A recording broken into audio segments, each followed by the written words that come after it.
First of all, just a little bit of information. We're going to do this whole event in English because we have Nino from London here today is going to speak. So the complete event is going to be in English.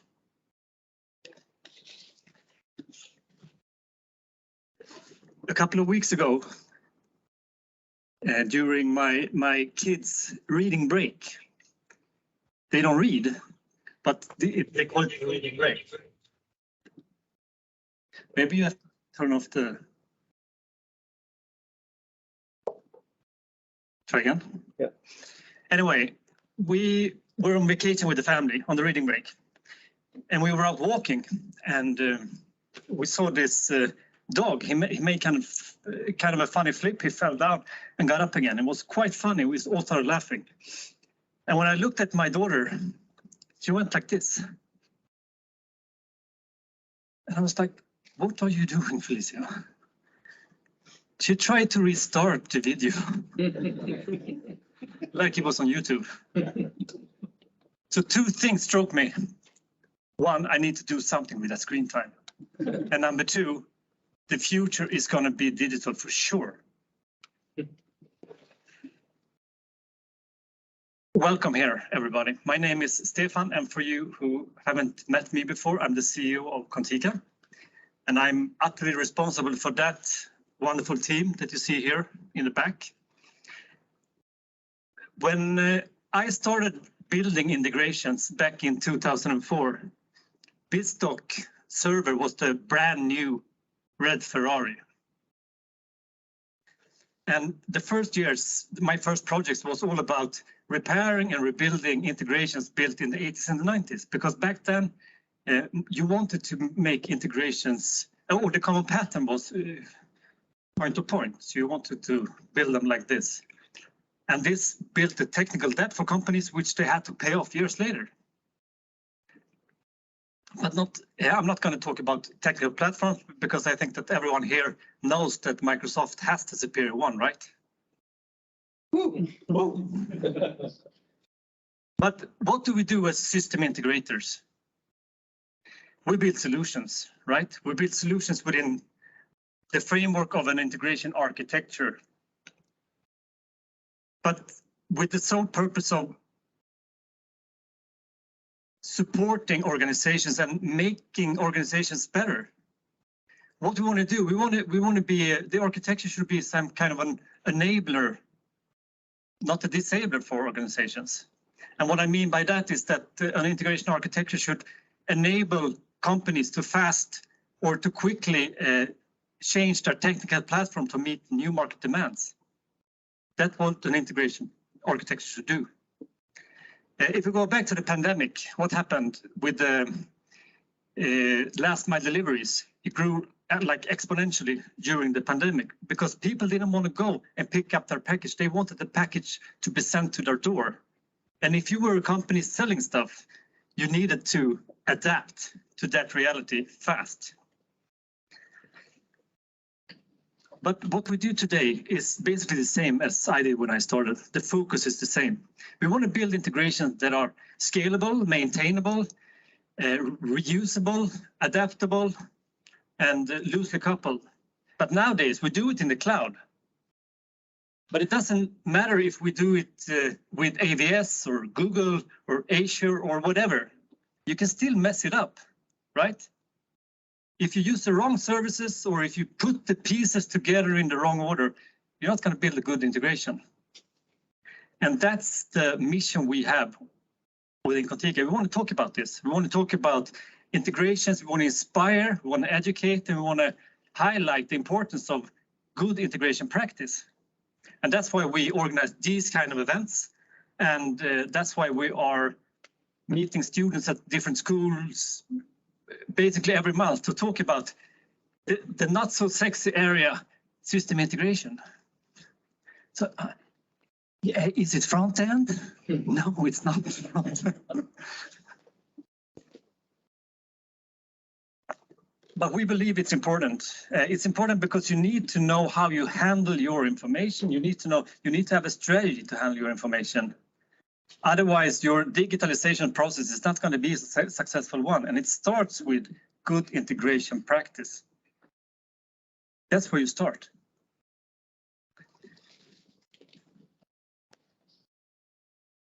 So we have the same promise for when we work with customers. We want to make your environments as good as possible. We want to give you the best circumstances integration-wise, so you can continue to run your business or do what you do, continue to be great with your core competence.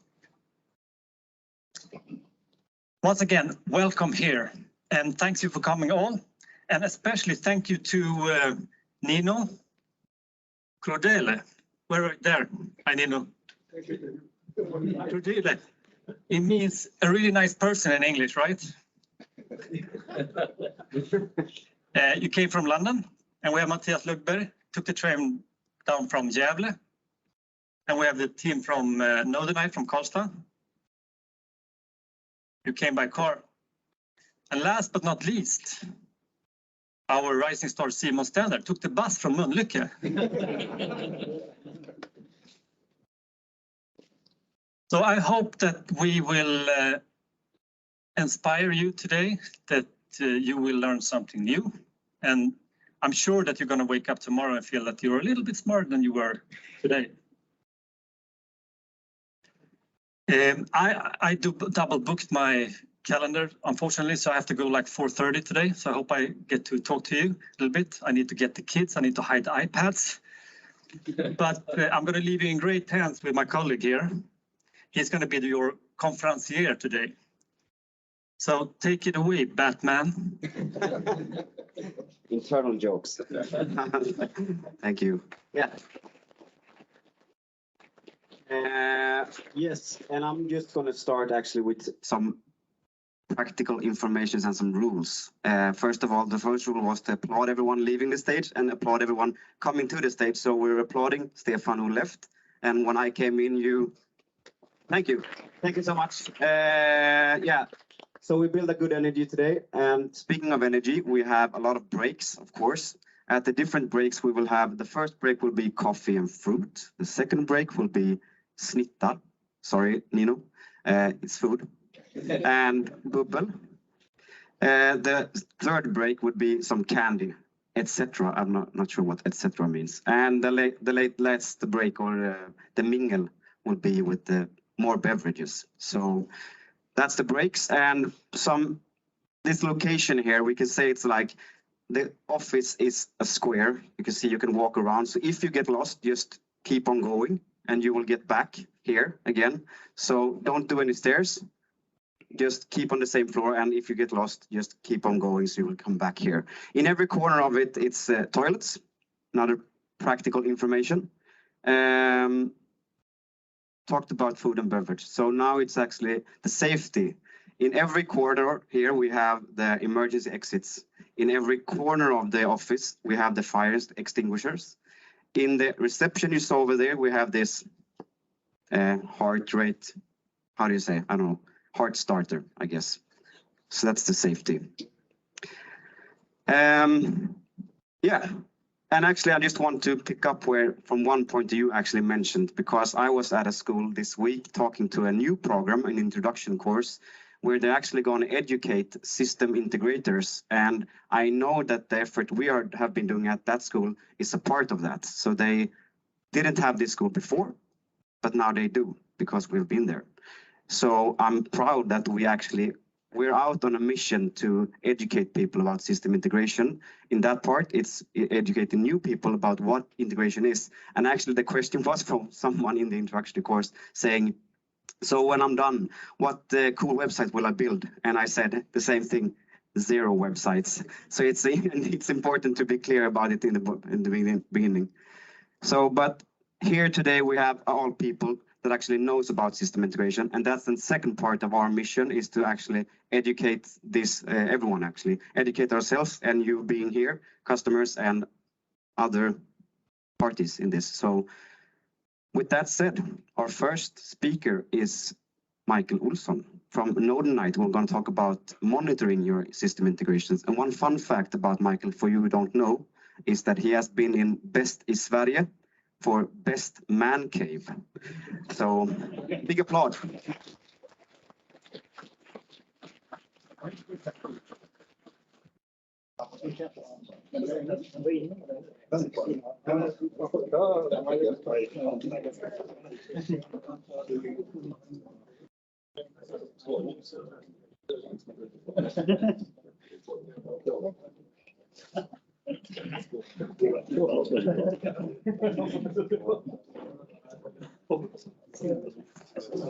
Ja.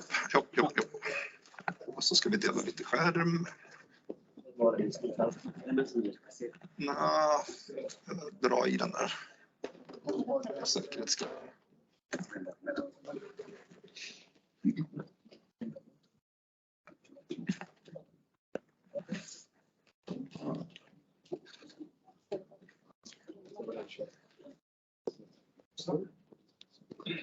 So there are some free seats in the front, so all of you in the back might come a little bit closer because some of my screens are small.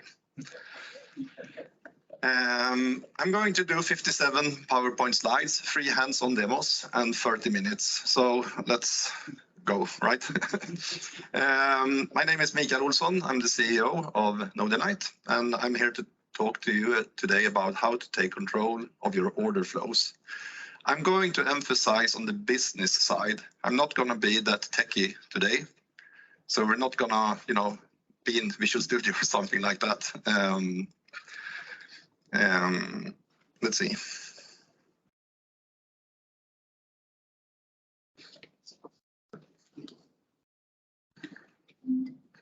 Anja, can you just confirm that we are recording? Oh, okay, so let's see if we can move this a little bit down. So 30 minutes, let's go. First slide. We already talked about that. And please work as usual, technology. Okay, let's do it manually then.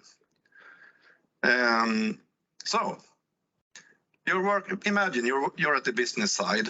Now you're wondering what happened to order 1, 2, 3. Obviously, that's a sample number. The thing is, you guys out there, you build a lot of solutions. You're using Azure, you're using BizTalk, Boomi, Apache Camel, WSO2. You're quite innovative. And you're doing this on-premise, you're doing this in the cloud. You have multiple, because you buy and sell companies. Maybe you have subsidiaries abroad, and you have a lot of clouds. So imagine somewhere in this mess, we have this order flow. So it can be quite simple. I mean, Stefan, you talked about stuff early on here. So we can have a simple file transfer, right, from A to B. That's a simple systems integration, right? Just moving the bits. Or it could be quite complex. This was from a demo we did here in Gothenburg a few years ago, where we showcased you a correlated chain of log events passing through quite many systems.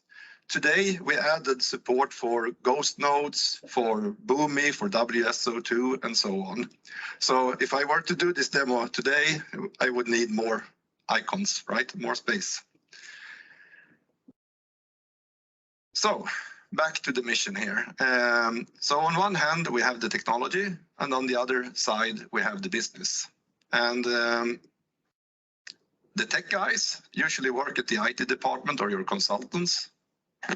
On the other side, we have the business guys. And maybe there's some kind of problem for these organizations to talk to one another. It could be organizational, it could be just, logistical or outsourcing. You don't know who's responsible for what. This obviously depends. But back to the question now, what happened to order 1, 2, 3? And well, if you look at it on the tech side, I mean, this is what we built, right? So where do I even know where to look? I will return to that shortly. So with Nodinite, we want you to mainly, work with the documentation. This is key to having a support to support your flows that you built, to have a managed service offering. You need to know what's in your service portfolio. You need to know what kind of agreements you have. And what are the typical questions here? Well, what is the order flow anyway? I mean, you have 1,500, maybe 6,000. We have customers who have more than 6,000 flows in BizTalk or in Logic Apps or however they built it, but they have thousands and thousands. So chances are slim that you know the details about the particular flow that you're having a question about. So who's responsible, right? Should we even care? I mean, do we have an agreement to do anything? Who's responsible, right? And given I start to work on this project, you're consultants, many of you, right? Who pays for your time? What is the time code to report the hours on? And things like this, right? So in Nodinite, we have this thing that we call an integration landscape. This is part of the repository model. And let's do a demo, right? So let's begin with our online documentation. You can read more about this on your own. So in the repository, you can find everything that I'm talking about here today, but seeing is believing, right? So let's jump to my first session here. So this is Nodinite web client logged on as a business user. So I have very restricted rights here. I'm almost in read-only mode and I have limited set of operations that I'm allowed to do. So let's jump to the repository so we can find a list of our integrations. So you can obviously filter here, but I wanted to talk about the order flow. And as you can see, we have an order flow definition here. So let's jump to the landscape. So this is what you saw earlier. I'm in read-only mode. I'm not allowed to change anything as the business user. So here, for example, we can find out some nice details about the order flows. For example, which are the systems involved in this particular solution. We can see that BizTalk is a key player here. And who's responsible for that anyway, right? So who's paying for it? So you can easily click on the system to get hold of the custom metadata attributes that you define. You need to do this on your own, but this helps you agree with your customers what are the defined properties that you need to be able to work with the stuff that you do.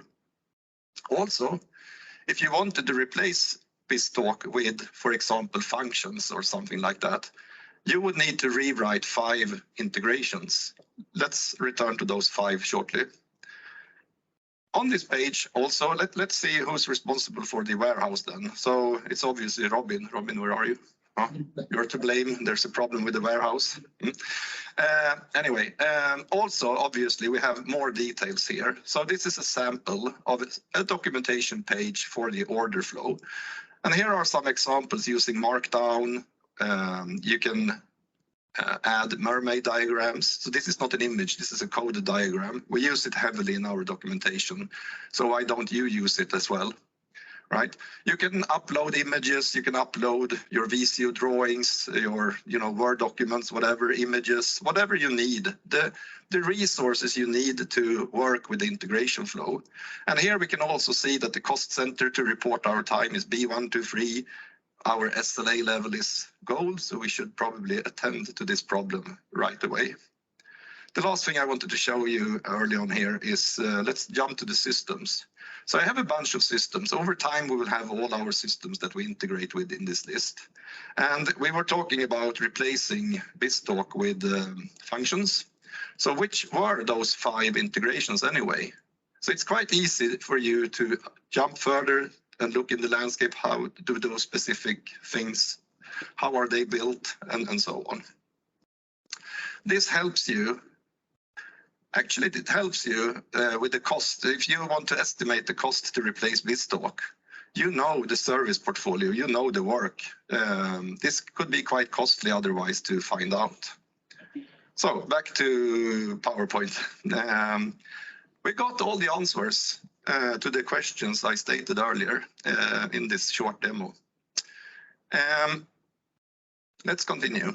So the next side of the order flow would probably be the logging aspect. So what happened to order 1, 2, 3? Have we received it? Have we processed it? Have we shipped it? What's the status of this order? And there could be other questions, right? The order response was not timely. Ladies, it's quite bad if you buy shoes online, right? And if you don't get the order response, chances are you won't get your shoes by Friday. So there will be no party. Let's look at how Nodinite can help the sales organization to make sure that if you don't get the shoes, maybe that's inevitable. We can't ship the shoes because there was a problem with the warehouse. The stock was wrong. It's much better if the company calls you and tell you, hey, there will be no shoes. So you get the chance to do something about it compared to being reactive. You're calling them on Friday, where are my shoes? That's probably bad for your business. So what orders did we ship or process last week? You imagine for yourself the use cases here that typically you need to get answers on quantities, sheer numbers on stuff. When did we process an order the last time? And if you're a government or some municipals and so on, maybe you're working in the defense industry, everything that you do is audited. All sensitive operations are audited. So it leaves a digital trace if someone were to look at the order. So in Nodinite, we have these role-based log views where you, the administrator, create, in this case, some log views to manage orders. So let's do the same thing again here. Let's do a demo. So I will start in the documentation. And what I wanted to showcase here is that we have a plethora of pre-built agents that if the platform supports tracking, then we can harvest the logs from those products. Otherwise, maybe if you're using some like Boomi or WSO2 and so on, then you might need to have inject code.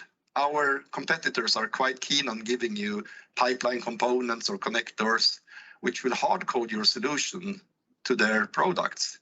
So if you want to replace that 3 years from now and you have 1,500 integrations built, I don't think you're going to replace the logging solution, however bad it is, or however much they charge you 3 years from now. So we don't need to take our customers hostage. You will have, as part of a logging strategy, a much more open-minded logging strategy. Anyways, basically, we don't care if it's a pigeon, Boomi, Azure Logic App, a function. Somehow you transported the message from A to B, and then you splitted it or did whatever you guys are doing. We track this end-to-end across all your applications and platforms, if you want to. So let's be the business guy again. We have access to some log views. And in this case, I'm interested in finding the orders. So I'm running this query, and you can see that some of the groups have 2, and this means we have the order and the order response in this case. We don't care if you group by application interchange ID, XMS client tracking ID, shoe size, city. You can group by multiple things here. In this case, I just grouped by the order number. So we can see here that the order was actually a batch, right? We got 100 orders in this batch.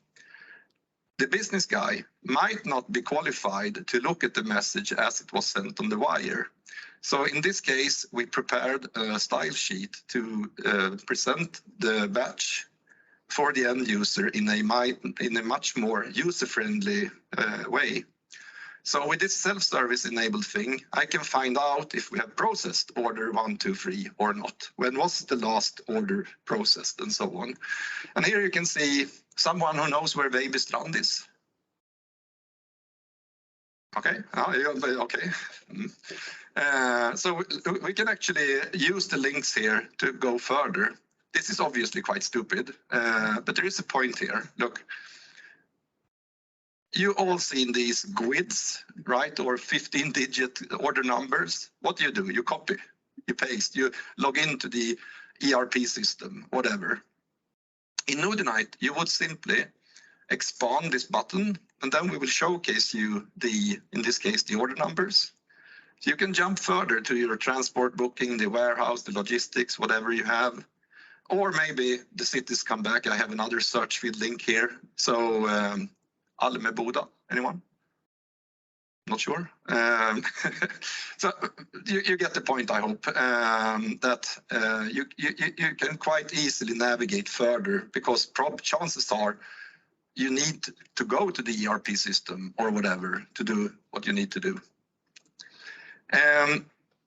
Maybe I'm not too happy here because I'm the business guy and I need more information, or I need help from the tech guys. So you could actually expand the data here and look at the repository model. And let's see, didn't I tie this? I cheated here. I didn't tie this message. I should have done that. Did I do it on this one? No? Okay, sorry. I wanted to navigate to the repository model, but I'll jump that. There's a way here to associate this log event, so you can jump to the landscape and see where it is. I haven't ran the wizard here to do it once, so I'm skipping that, sorry. Anyways, let's share this query. So now I'm going to send this to the tech guys. So the tech guys obviously have more rights than I do, which is the whole point of it.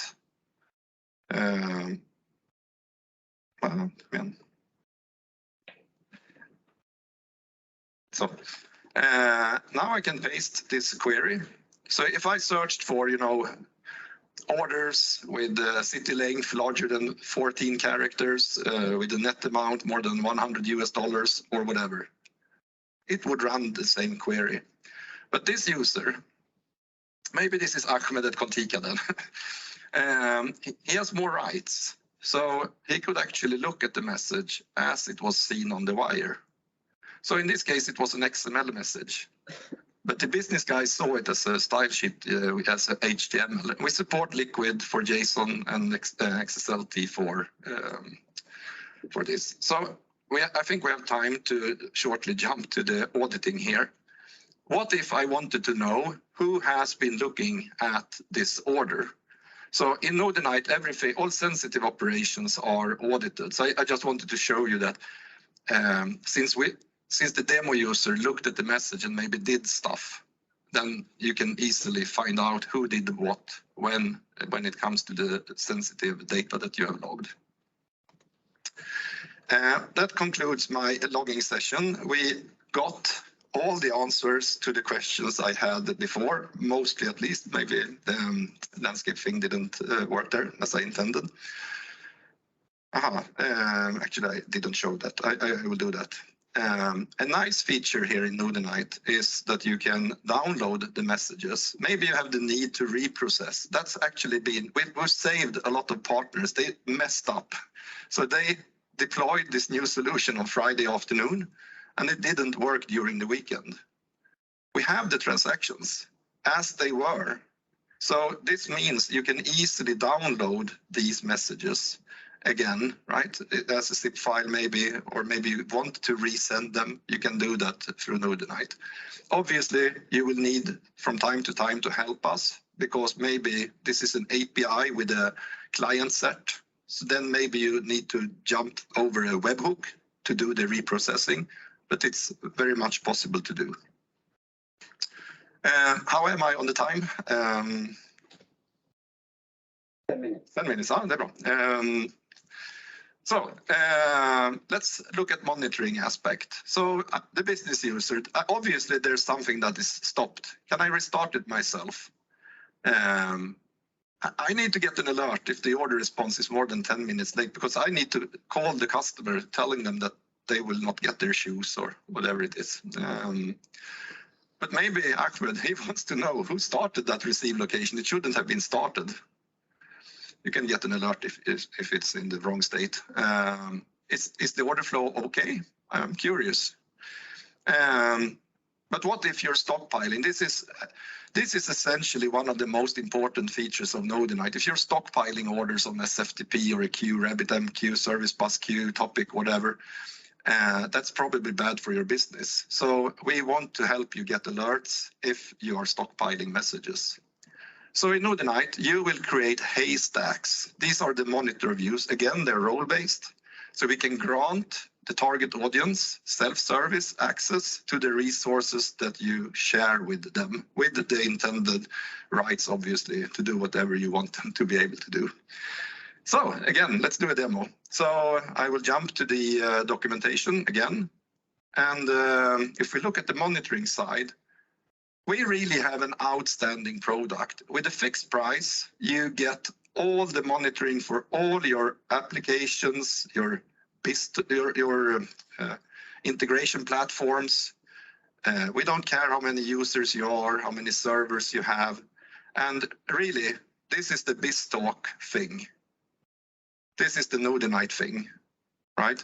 So you get a lot of bang for the buck. And we continue to develop agents as we grow with more customers and more partners. So let's jump to the demo here. So I'm the demo user, and I'm back now in as the finance guy. I have access to some monitor views, and we can see that there's obviously a problem with the order monitoring flow. So if we click on this, there are some resources. These are the needles in the haystack. These are the links in your integration chain. So these are dependencies that are required to be functional. Otherwise, there's a problem with the order flow. And in Nodinite, the users might be granted the right to do something about these problems. So in this case, we have a BizTalk receive location that is disabled. Well, I'm the business guy. What am I supposed to do with this? So I can click on the article here and read the user instructions, the knowledge base article that Ahmed was kind enough to write for me. So I know what to do about this problem at hand. And we built a lot of, actually we have several hundred remote actions. So you can, purge your dead letter queues. You can repost messages, start Windows services, restart web jobs, SQL jobs, you name it. It's all there. And all for BizTalk, you don't need the BizTalk management console, you don't need the Azure portal, you don't need the Service Bus Explorer and so on. We have all those features in Nodinite. So I can easily, interact with the queue, get an alert if we are stockpiling messages on this service bus queue. So if the messages are too old or too many, I will get an alert. One interesting thing here, look, I have an ACNAC thing here. I have orders that didn't get the timely order response. So I can actually get a list here of, so we are using the same log view. We already had the log view where we grouped stuff. So we're reusing that in the monitoring in this example. Maybe you guys at the back can't see this, but if you're at the business, these are the orders you need to attend to because, ladies, you're not getting your shoes, right? Let's tie this to the documentation lastly. So in the repository model, it's here. So here I can read about the qualifications of this order flow. How is it built? Who's responsible? Who should I talk to? The same data that I already presented for you. But now maybe it makes more sense because now we put it in a context. We put it in the order monitoring thing. So essentially, we answered all the questions here. So let's continue. What's the competition then? Well, from the documentation side, you guys, you're using Word, PowerPoint, Wikis, SharePoint, Atlassian, Confluence, Enterprise Architect. There are a plethora of products. How do you even know that the documentation exists? I showed you that was like one click and you're in the documentation. On the logging side, our biggest competitor is do-it-yourself, homegrown solutions, and then the experts leave. So we have even replaced portals for customers where they didn't have the source code, right? The consultants are out of business, which is obviously a bad thing. We built this product 10 years ago to replace BAM in BizTalk, but I think we've come a long way since. And on the monitoring side, well, it's killing, right? I mean, you have hundreds of monitoring products out there. They tend to look at the problems from an infrastructure perspective. we look at it from an application perspective and reuse the documentation, which is nice. In a sense, you don't need these products. You don't need the custom-built, home-brewed solutions, and you don't need all these different tools. Our partners appreciate this a lot, because if you're working with 10 customers, chances are the 10 customers have a mix, which means that your consultants needs to know all these products to deal with the 10 customers. That's a big difference if you're working with Nodinite and you only know this one tool, right? Where we have all the features that you should need to have a good service, a managed service offering. So we believe we are filling the gap here with some love and for the technology to bridge the gap between the IT department and the business. One of our customers, Wilde, they claim they reduced the number of support tickets by 70%. The reason for this was the self-service enabled log and monitor views. The business could find out there's a problem, they could get answers to their questions. This made a huge impact. Maybe if you come to talk to me, I will talk to you about an exchange rates flow where they save millions of Swedish crowns per year on a single flow alone. We have roughly 100 customers. Our plan obviously is to grow, and we are growing abroad with some major players outside the Scandinavian countries. We have 12 of the 100 largest companies on the stock market, here the Swedish stock market. They are all using the same version. We would never do, an if Liseberg, then that would never happen. And we are growing rapidly with partners like Contica. Contica are especially fond of Nodinite. They are building a lot of log and monitor views, enabling the self-service, which in the end means the customer saves a lot of money. So Contica are really the go-to guys when it comes to Nodinite. I think we love each other. So that was, I believe, in roughly 30 minutes, 57 PowerPoint slides, 3 hands-on demos. Thank you.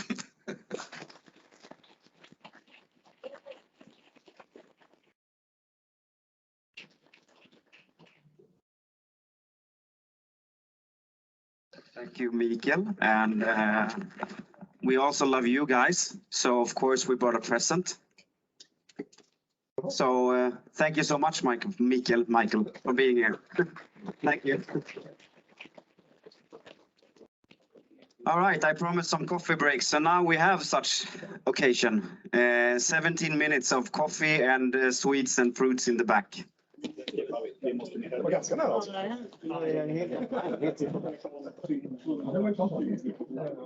Stefan talked about a rising star, and before I'm going to talk about that in particular, I want to share with some fun fact. Actually, this guy coming to the stage now has been winning the Swedish championship in trampoline, and I guess that's an applaud, please. All right. Except from being a trampoline star, he's also a star here at Contica. And when this event was about to happen, someone asked me, "Can you please be a conferencier?" And I said, "No, I'm too nervous for this." But then Simon said to me, "Okay, a challenge. If you go do the conferencier, I will speak." And I said, "All right, so I need to be the conferencier then." All right, so please, big applause, Simon Stender.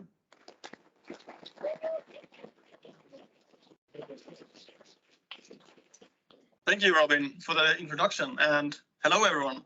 Nice to see so many here and so many faces that could make it here today. So, I would like to start off by mentioning Integrate. For those who don't know what Integrate is a large integration tech conference held in London each year. And some colleagues and I had a chance to go there this year and see different speakers coming up on the stage talking about different integration topics and new releases within Microsoft. And being here today, we have a few different speakers coming up here talking about different topics surrounding integration. And when I left Integrate, I was very inspired. So I hope when you guys leave here today, you will feel the same. So today we'll talk about architecture. But before I start, I figured it would be best to introduce myself. My name is Simon, and I've been working here at Contica for 2 years as a developer. And for the last 8 months or so, I've been more involved with work regarding architecture. So that's why I wanted to come up here today, talk about what it is, but also what you can do with it. And another hobby of mine is diving. So this is something that I try to do at least once every year. I go out with a couple of friends on a boat here on the West Coast, and we spend an entire day in the ocean diving and having fun. But enough about me and my hobbies. Let's instead dive into architecture. So, first of all, what is architecture? Well, architecture differs a lot depending on the profession, but for someone working with integration, then architecture means the entire, or the overall design of an integration. So there's a lot of things to think about when creating an architecture. You can't just think of how the integration should work from point A to point B. You also need to think of a long-term design that is scalable. So why is it important to put extra resources into creating a good design? Well, by spending time planning ahead before development starts, we'll help developers avoid any unnecessary problems. So basically, help developers avoid any unnecessary problems or questions which might occur during development. So I have mentioned design now a couple of times and said that it can help developers during development, but does that mean that a design is only meant to be used by a developer? Well, we don't think so, at least. We believe that a design can be used by everyone included in a project. And what I mean by everyone is the product owners, the project leaders, the customers, and the developers, of course, but everyone included, everyone who is a part of a project. So to explain an example of how this can be done, I would like to mention the work that my dad is doing. My dad is a building architect, and growing up, he has many times showed me what his work looks like. So imagine 10-year-old me going up to my dad's desk, asking him, "Hey Dad, what does your work look like?" So what he did then is to open up his computer, open up his architecture program, and he can show me a picture like this. So does anyone here immediately understand what this is? No one? Okay, don't worry, neither did I. So my dad would still try to explain a picture like this. He would still try to explain what all these lines means and go into the details here to try to explain what I'm looking at here. But just even after he explained it to me, it never really occurred to me what this actually was, because it didn't really make sense to me. But what he did then was to zoom out a little bit. And now instead it looks like this. So now we can at least see that this is a floor of an office. So an office like this. So this is one floor of a building. So what we can see now, at least, we can see that we have some chairs here, tables, and then a passage out here to a bar, a pantry. So this is a quite big floor of an office.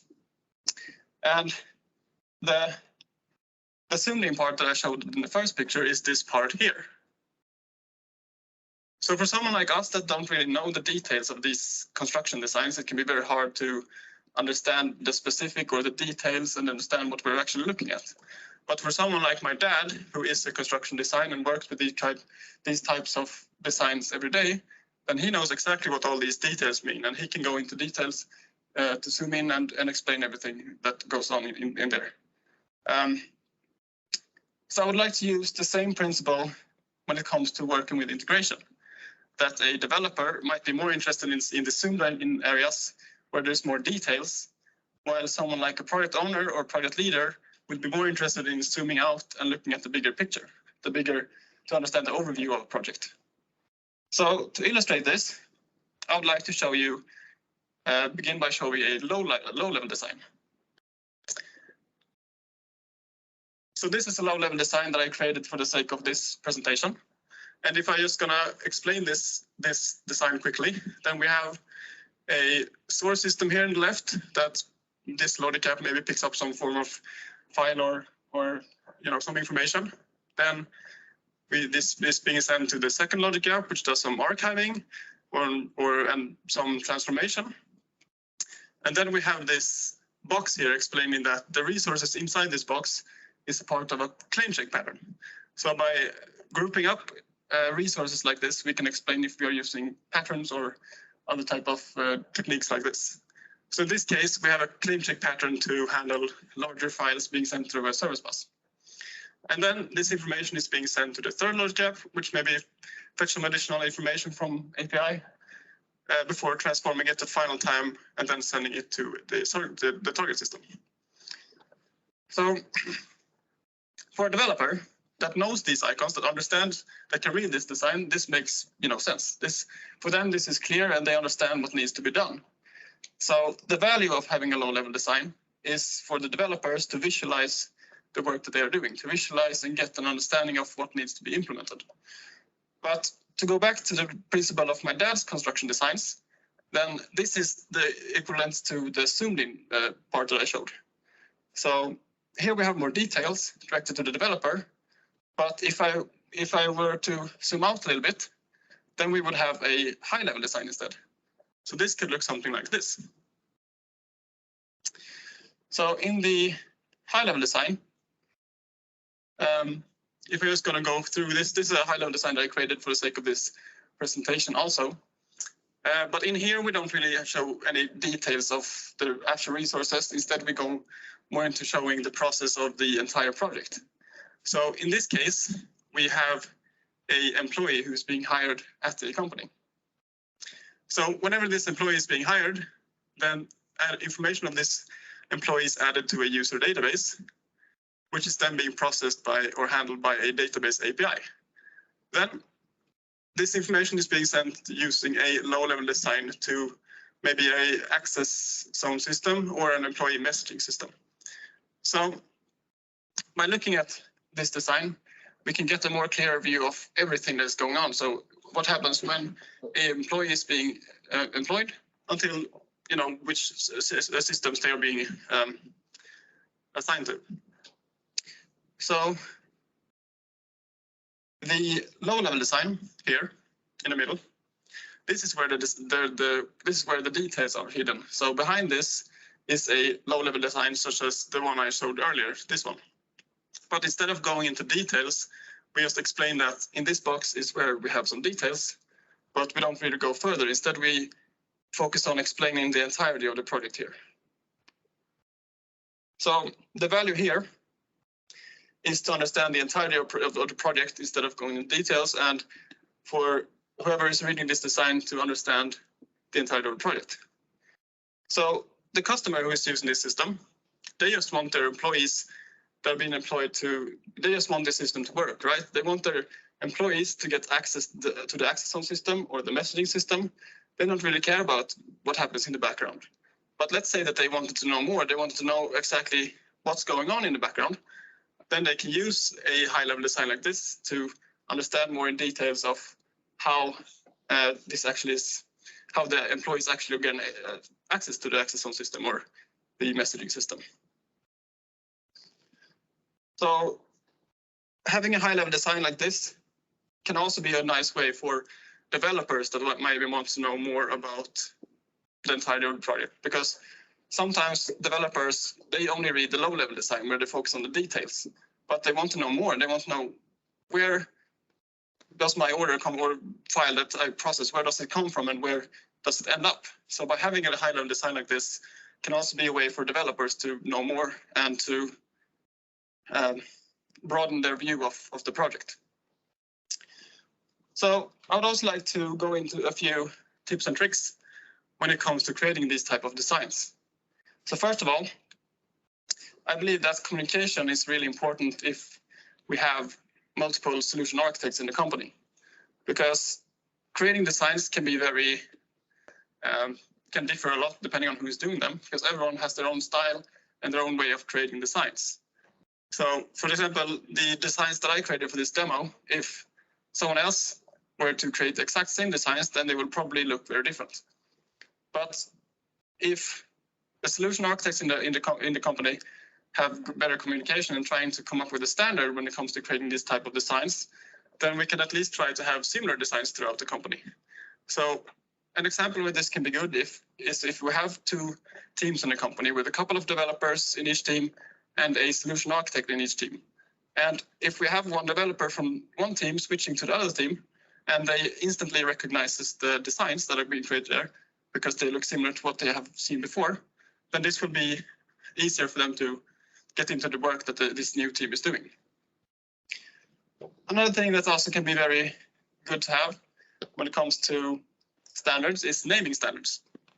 So what I mean by naming standards is names of the Azure resources that are being used in our Azure integrations. Now, I know that having a naming standard across all the projects, across all the customers is very hard, even impossible, because some customers have their own naming standards that we must follow, and this is okay, of course. But if we have the option to choose ourselves, then coming up with a naming standard that we can use across multiple projects will be easier for a developer that is getting into a new project, and they know that the naming standards, they already know the naming standard of this new project that they are starting to work with. So, another thing that I would like to discuss is interactive features. So what I mean by this is that if we go back to low-level design, we can add a few features to these type of designs, specifically interactive features. So if this is configured, then all these icons you can see here can be made clickable. So let's say, for example, that you click on this logic app icon here. Then if you configure it to be directed to the actual logic app, then clicking this logic app icon will get you to the actual logic app in the Azure portal. And this can, of course, be made with all the resources that you can see here. So everything can be made interactable. So having this configured will make the low-level design act as an access point to all the resources included in an integration. Somewhere where this could be very helpful is in the use stories or the features that we work with today. Because now sometimes we list all the resources included in the integration in the use story. So we have a list of all the logic apps, the storage accounts, the service bus with a separate link to all the resources there. But by having all this configured already in the design, then the only thing you will need in the use story is just one link to the design, and that's it. And adding interactive features like this is not only for the Azure resources. This can also be done with other resources, such as the repository of this integration, the DevOps wiki where we have the documentation for this integration. So by clicking that icon, we'll get you to the specific documentation for this integration. And also, same goes for the pipeline or the connected user story for this integration. So, having these interactive features is not only for the low-level design. This can, of course, also be done with the high-level design. But instead of having links to resources here, we would instead have links to information. So let's say, for example, that you wanted to know more about this user database here. Then by adding a link here to the database documentation, we can easily read up to understand what type of database it is or the structure of the database by just clicking on this icon. And maybe we have the documentation on our DevOps wiki, or maybe the customer has their documentation for their database. So then by just configuring this so they are taken to the correct documentation, then everything here can be everything can be made. Everything can just be linked to the correct place. So the same goes for the database API here. Let's say, for example, you want to know more about the API documentation for this specific API, and then adding that as a link will get the user to get access to that information. And the same goes for the other systems here. And for the low-level design, instead of being just directed to a documentation of how this low-level design works, instead here we can add, so if you click on this box, you get directed to the actual low-level design, such as this one. So I mentioned earlier that the low-level design, if configured, will act as an access point to all the Azure resources in an integration, while the high-level design will now act as an access point to all the information needed for entire project instead. So, deployment. Deployment is a very hot topic in the integration world today.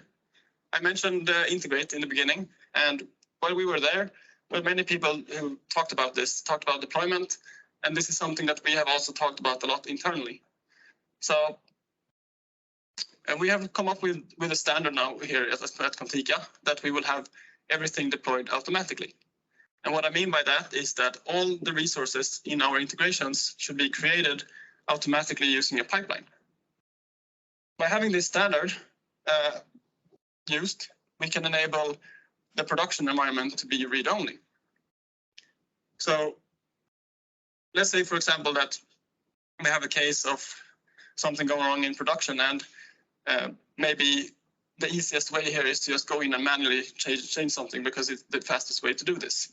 But by forcing everything to be deployed automatically, then having something being changed manually and then maybe overwritten by a deploy will remove this risk, because if everything needs to be deployed automatically, then we will never face the risk of having any minor changes going wrong. So I'm not really going to go into more details here about deployment topic. This is something that Mattias will continue on after me. But what I will talk about is how we can include deployment in our architecture. So in the architecture, in the designs, we can create a list of the infrastructure. So with the infrastructure, I mean the resources that are needed as a sort of baseline for the integration. So by specifying the infrastructure of a design, well, then the developers know which resources to start with whenever they're developing an integration. So, for example, this can be a resource group or a storage account or a service bus, because these are resources that are often needed when developing an integration. And if the developers know that these are the resources that I can, start with, then they have a good start whenever they are developing a new integration. They know what to start with, and if they deploy these resources automatically, then they have also a pipeline set up for this new project that they are starting working on. So, a few key points from today. First of all, architecture designed for everyone. To have a design that everyone can use, not only the developers, will make it so that much more people can be included in the project and learn about the project. Also, by having designs interactable, will enable them to be used as an access point for more information. And finally, implementing a design like this takes time, but it will definitely save even more time and be very valuable for a project. Thank you. Thank you very much, Simon. And of course, we have a present also for you. And this is it. Thank you. And I want a hug from you. Thank you. Thank you. So thank you, Simon. And yeah, going back to, we have a back-to-back speaker, so to say. But since we're ahead of schedule, I will give you 9 minutes for a break. So 8 minutes just now. So 15:30. Thank you. All right. So next speaker, I think about one word when I think about the next speaker, and I think about passion. I saw him a couple of years ago at Integrate, and I thought to myself, this is interesting. I don't even know what he's talking about, but this is interesting. Very passionate guy. I've also know that he's a CrossFit nerd, and he wanted to tell you that he does clean and jerks 100 kilos. So big applause for Mattias Lögdberg, and thank you for being here. Thank you. Nice. Always good. I blush and I feel embarrassed at the same time. That's good. So is the sound okay? Hard to tell from my point. So I have picked a topic today, a bit of a challenge for myself, I think. Technical debt. I mean, how can that not be fun, right? I mean, come on, it's always fun with debt. There we go. So we have done a few transitions lately to the cloud, and we have been promised a lot of things. Cloud solves everything, something like that, I think has been said. And I think technical debt is some of the areas where we have been, boosting the cloud. So let's look into that and see if that's the case. And I also want to be a little bit, I'll bring up a little bit thought on technical debt. We will actually answer the question, is technical debt always bad today? And I will also try to demystify it a bit. Sounds fun? Yes, you're nodding a bit. Awesome. Let's hope this works. Cool. So this is me, Mattias Lögdberg. I've been speaking at Integrate. You have been mentioned a few times. I'm a Microsoft MVP since 2017. I do blogs, vlogs, and so forth. I think that's fun. Since almost 2 years ago, I started a new company, and it was blank. But now we're actually 4. So this is my team. We have Jonas, we have Cosma, and we have Shirley. And we are developing something called Helium. And we'll not talk about that today, but that's what I've done the last 2 years. I left consultancy to follow my dream and do something more fun, which is helping other teams' success, actually. But let's go back to technical debt again. The fun thing. Oh, so I don't share my screen. Oh, sorry, I'm sharing for the stream. I'm sharing the wrong thing.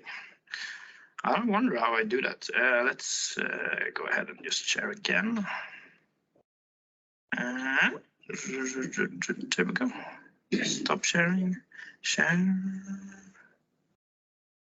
screen. I think. No? Oh, sorry. I'm not so good at techniques, I guess. There we go. Now I have the right one. Thank you. And I want to have that so I can follow through. So, why do we want to talk about technical debt? Well, I guess I'm amongst a lot of people here. As I said, we got promised that technical debt is solved by the cloud, but that's not true. And I guess that we are a few in this crowd that has been frustrated over technical debt discussions, over how little that actually comes into play in daily life, and how hard it can be to actually talk to other non-technical persons about technical debt. And the mainly part there is like frustration comes from prioritization, because when you are a developer, you kind of want to do good things in the end. That's the plan. But sometimes we really feel urgent to fix things along the way to make it even more progressive. But from a management perspective or leadership, you maybe want to ship new features. And it's tough going back and you say, like a period of time, we will not ship new features. And the reason for that is many, of course, but that's something we will talk about. And that's also why I think this topic is really, really important. Just lower one thing there. Because in the end, it doesn't matter if we're developers, architectures, or we're management, or we are actually a board member. We want the same thing. We want happy customers. We want to deliver value. We want to ship new features, and we want to do it now. So that's the idea. We all are on the same boat. But this is something that is really hard to talk about. So, time today to talk a little bit about what technical debt is, because that's, I think, is one of the common problems when we try to discuss it, is that it's really hard to actually know what it is. Because they're so broad and there's so many things. And when you talk about what technical debt is, some common question comes up. And these questions, you've probably seen them. You ever heard about what balance should we have between new features and technical debt? Anyone? I hear some nodding heads. So we talk about balance between new features and technical debt. Or have you ever had a discussion on when the time is to actually manage technical debt? Yeah, cool. And also the last one that we talked about, how can I actually convince my leadership to actually spend money on this? Is a real topic. Yeah, as mentioned, it could be even tough discussing technical debt when people don't even understand what tech you're using. I mean, how, and cloud solves everything, right? So one of the problems with these questions actually is that these questions are focusing on that technical debt is bad. So the real, oh, now we're going to do something else. And this also comes with some assumptions. And that is actually that I talked about earlier. The technical debt actually is bad, is equals to bad. Is there someone in there who thinks different? Yes? Yeah, I think, I mean, in a world where everything constantly is changing, it might not be a bad thing because it's usually quite cheap to build something without taking care of the technical debt, because you know that within 3 months it's going to change anyways. That is correct. Maybe not exactly what I would told you, but yeah, we actually can accept technical debt to create value, which is the purpose of that work. But we also need to make sure that we take care of it later on. But in the main point, I mean, we shouldn't feel that tech debt is always bad, because as you mentioned, sometimes we need that speed to actually deliver value. It could be going into a new market. It could be shipping that feature before the customer. It could be being compliant with our customer demands, depending on what we need. It's also that all technical debt is equal to complicated work. At least from my point, I know that's not true. Some tasks, some technical debt we are actually adding is not that hard to address. It could be done rather swiftly. Other things, of course, could be very heavy. But we also need to kind of keep that in mind, that everything is not complicated. This is one of my favorites. Technical debt is not divided from product work, because technical debt is taking care of your product or your solutions in this sense. It's so easy to just see that value created from, creating the feature, but taking care of that feature is also value over time, because this will live a long time, hopefully, and create a lot of value over time, which means that taking care of our technical debt is actually doing productive work. And that's important, because it will be a keystone later in this discussion when we talk strategy. But there's one thing, and that's we also need to take into consideration, and I stole this from Reforge, so this is one thing that I maybe have a little bit of harder to do, but what we also need to keep in mind is that in a team or an organization, technical debt could be very different for different persons. So for one person, it could be really tough that we are using, I don't know, a deprecated SDK. But for someone else, they don't care. But for them, it's tough that we are not doing, we're not, I don't know, moving from BizTalk to cloud or something like that. That could be a technical debt for someone else, that's tough. And we also need to keep that in mind, that this technical debt could be strategy, which means that it's not something that just because a person feels that it's a technical debt, it's not an organizational technical debt. Because it'd be strategical to be on BizTalk rather than going to cloud, for instance, if we take that as an example. So, is technical debt always a bad thing? No, I am nodding head. It's good. That's good. So shaking heads, I mean, not nodding. I've been into this, and sometimes technical debt is a way of winning. Actually, as we said, it could be strategical to go into a new market. It could be strategical to create this feature, or beating the market, or following the requirements from a customer or a big project. That could be crucial, and then we could actually be a good thing to consider having technical debt and then work through it over time instead. Because in the end, we want to create value, and yeah. Doing trade-offs that is calculated is good for us. actually in the team. But the real issue, I think, when it comes to this and why we end up with technical debt is a bad thing, is because we often end up with not actually talking about that it's a strategic choice. It just happens, and then everybody walks away, and then we see that we have this technical debt. And that is important to keep in mind.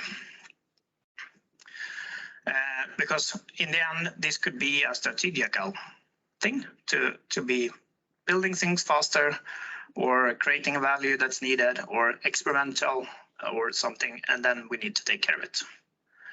The biggest issue is not to not take care of it. That was many not. The main important part is actually taking care of it. As I mentioned in the beginning, it's not only bad work, it's actually productivity work as well. To kind of demonstrate this, I will do a little bit of 2 examples. So in this little bit, I'm going to draw some stuff on the whiteboard, so I hope you follow me. And in this example, I have 2 companies or 2 projects, we can say. They looked at very similar challenges, but they took them very differently. And it's depending on the team they have, and it's also depending on the strategy that's used. And let's just see how you think about it. And let's just see, because in the end, we will end up in very different outcomes. Actually, they use the same things. They use the same approach even, but it ends up very, very differently. So let's take a look. I guess I need to stop this one. End slideshow. Did this jump back now? Dun, dun, dun, dun, dun, dun. Yes, it does. Cool. So in this example, both of these projects actually were supposed to create a portal. They will bring data up from a on-premise ERP, and they will expose that data to customers, end customers in this case. And we talked a bit about the architecture earlier, and the architecture they lay off is very, very similar. So both of them, I'm going to draw them. Yeah, let's do it right. Hang on. So both of them try to use, let's just draw the portal in first. Draw the portal. So both of them kind of realized they needed a portal. Obviously, they were close. They always also wanted to build some APIs. And they wanted to build some processing so they can get to the ERPs.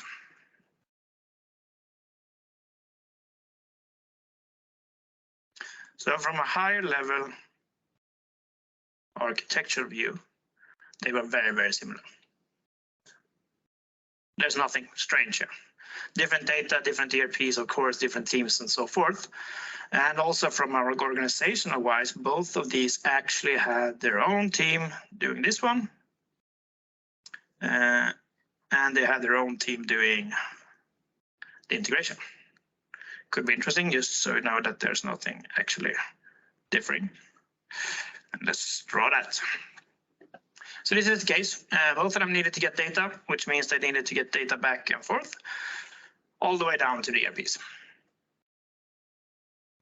Probably seen this 100 times before and so forth. I will skip all complexity regarding technical stuff right now. We'll just assume that we can get down to the ERP and everything works.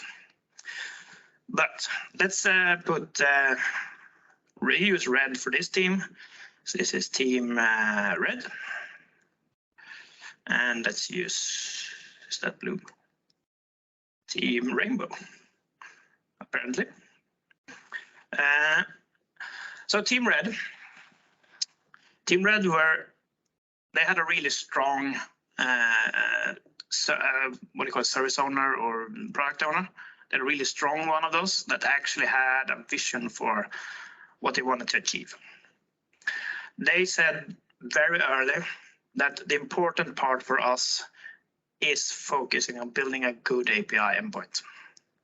I don't really care about the processing behind. I'm more interested in building that API. It's going to be really good. It's going to be reusable. We need to have focus. We need to talk about the information. We need to talk about REST. We need to build endpoints so that the consumer team can do an easy show. Regardless how shitty we do behind the scenes, from their point, we're going to look awesome. That was an early statement going through that project, really early.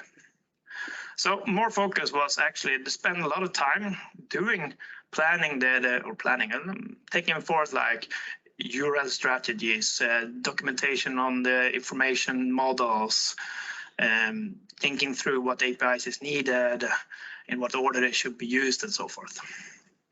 Meanwhile, the team Rainbow, they said like, okay, this is really important. We really need to be flexible. We need to be reusable. We need to build something that is great because we want to impress others with this, other teams with this product. They didn't really have a strong product leader in that sense. They just want to do good. The big thing is they want to do good. They want to do really, really good.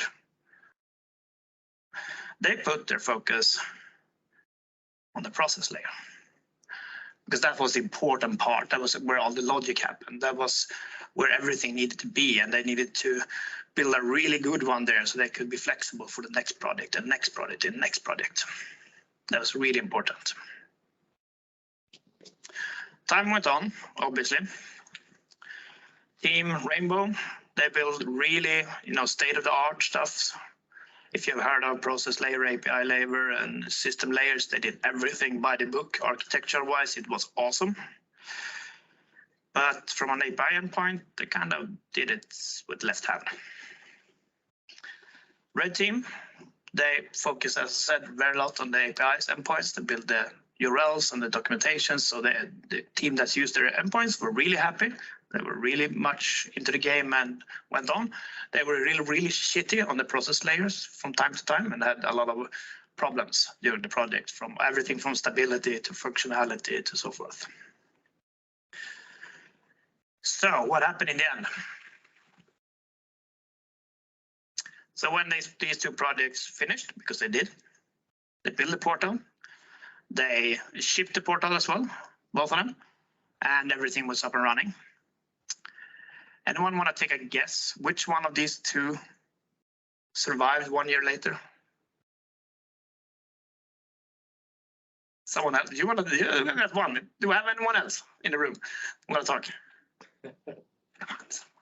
We both have problem. Both need to change something. That is correct. That is correct. As mentioned, the red team had a real tough one here, because they had stability issues, they had other issues they needed to address. So going live, they were like hands-on fixing things. That is correct.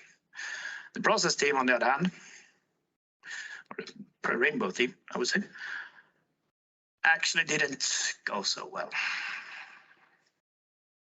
I'm sorry, but they didn't. They overcomplicated everything. Oh, look, I got a chat message. Can I get rid of that? And my whiteboard, there we go. So the process layer, they actually shipped and everything went well. But as soon as the first change come, they were really in the deep actually, which is sad because they thought it through like crazy, but they overdid it. And their technical debt ended up here, which means that when the next project came along, they actually weren't able to do anything good. Okay, teams, can I just go ahead and say that? There we go. I guess. So their problem was in the API layer, which means that when the next thing came along, they couldn't actually use it because they hadn't think it through. Everything was like pinpoint. We talked about point to point. They actually build a point to point thingy in the API layer. So what I want to talk about this is strategy about where to pick the technical debt is really important. And it's not always clear to see that, because I thought if I was in the both project, and I thought that the Rainbow project did a much more like heavier thing, like they did a lot more thought to everything. But that in the end, actually, maybe it was how they built it, I don't know, but that made it actually worse in the end. So it's very strategical or very important to understand the strategical about technical debt. I'm not saying that this is always wrong, but you need to consider how and why you're picking your idea and what to focus on in this, especially in the beginning.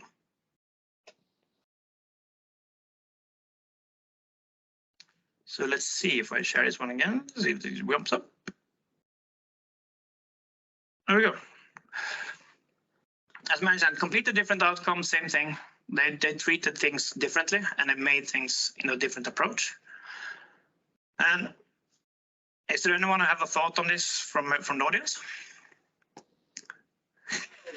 Go ahead, I like it. Well, you can say systems are becoming more and more like us people, right? So you can say that communication and looks are more and more important. As we people are supposed to communicate with each other, the same goes with systems. It's more and more important that you can collaborate, and it's more important that you look good. The same goes with systems, I think. So that's why the API design works better, because people will appreciate working with you because you communicate well and you look good.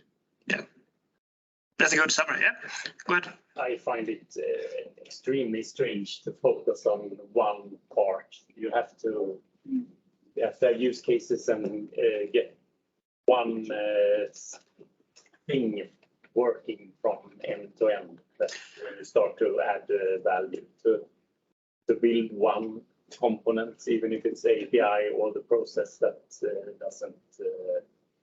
doesn't add any value. I agree with you, because then in the end, that's the data flowing. Both of these projects actually made the data flowing, just to be clear. But the sole purpose was to provide data in the end. That was the sole goal, which means that you're correct on your assumption. It's just that I didn't mention all of that part. I just want to focus on what they did as a focus area. But you're correct. We need to create value, and we need that. In this case, it's provided data or feature functions for a website or a portal. Anything else?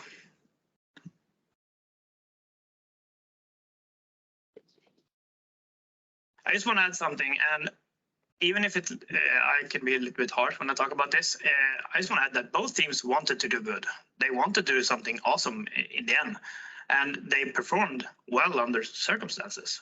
The outcome was very different though, and that's an important thing to keep in mind. And when we talk about technical debt, that is something that we do daily. We take these decisions that later on ends up in consequences. We still love using SFTP. Yes, they do, because it works. SFTP always works.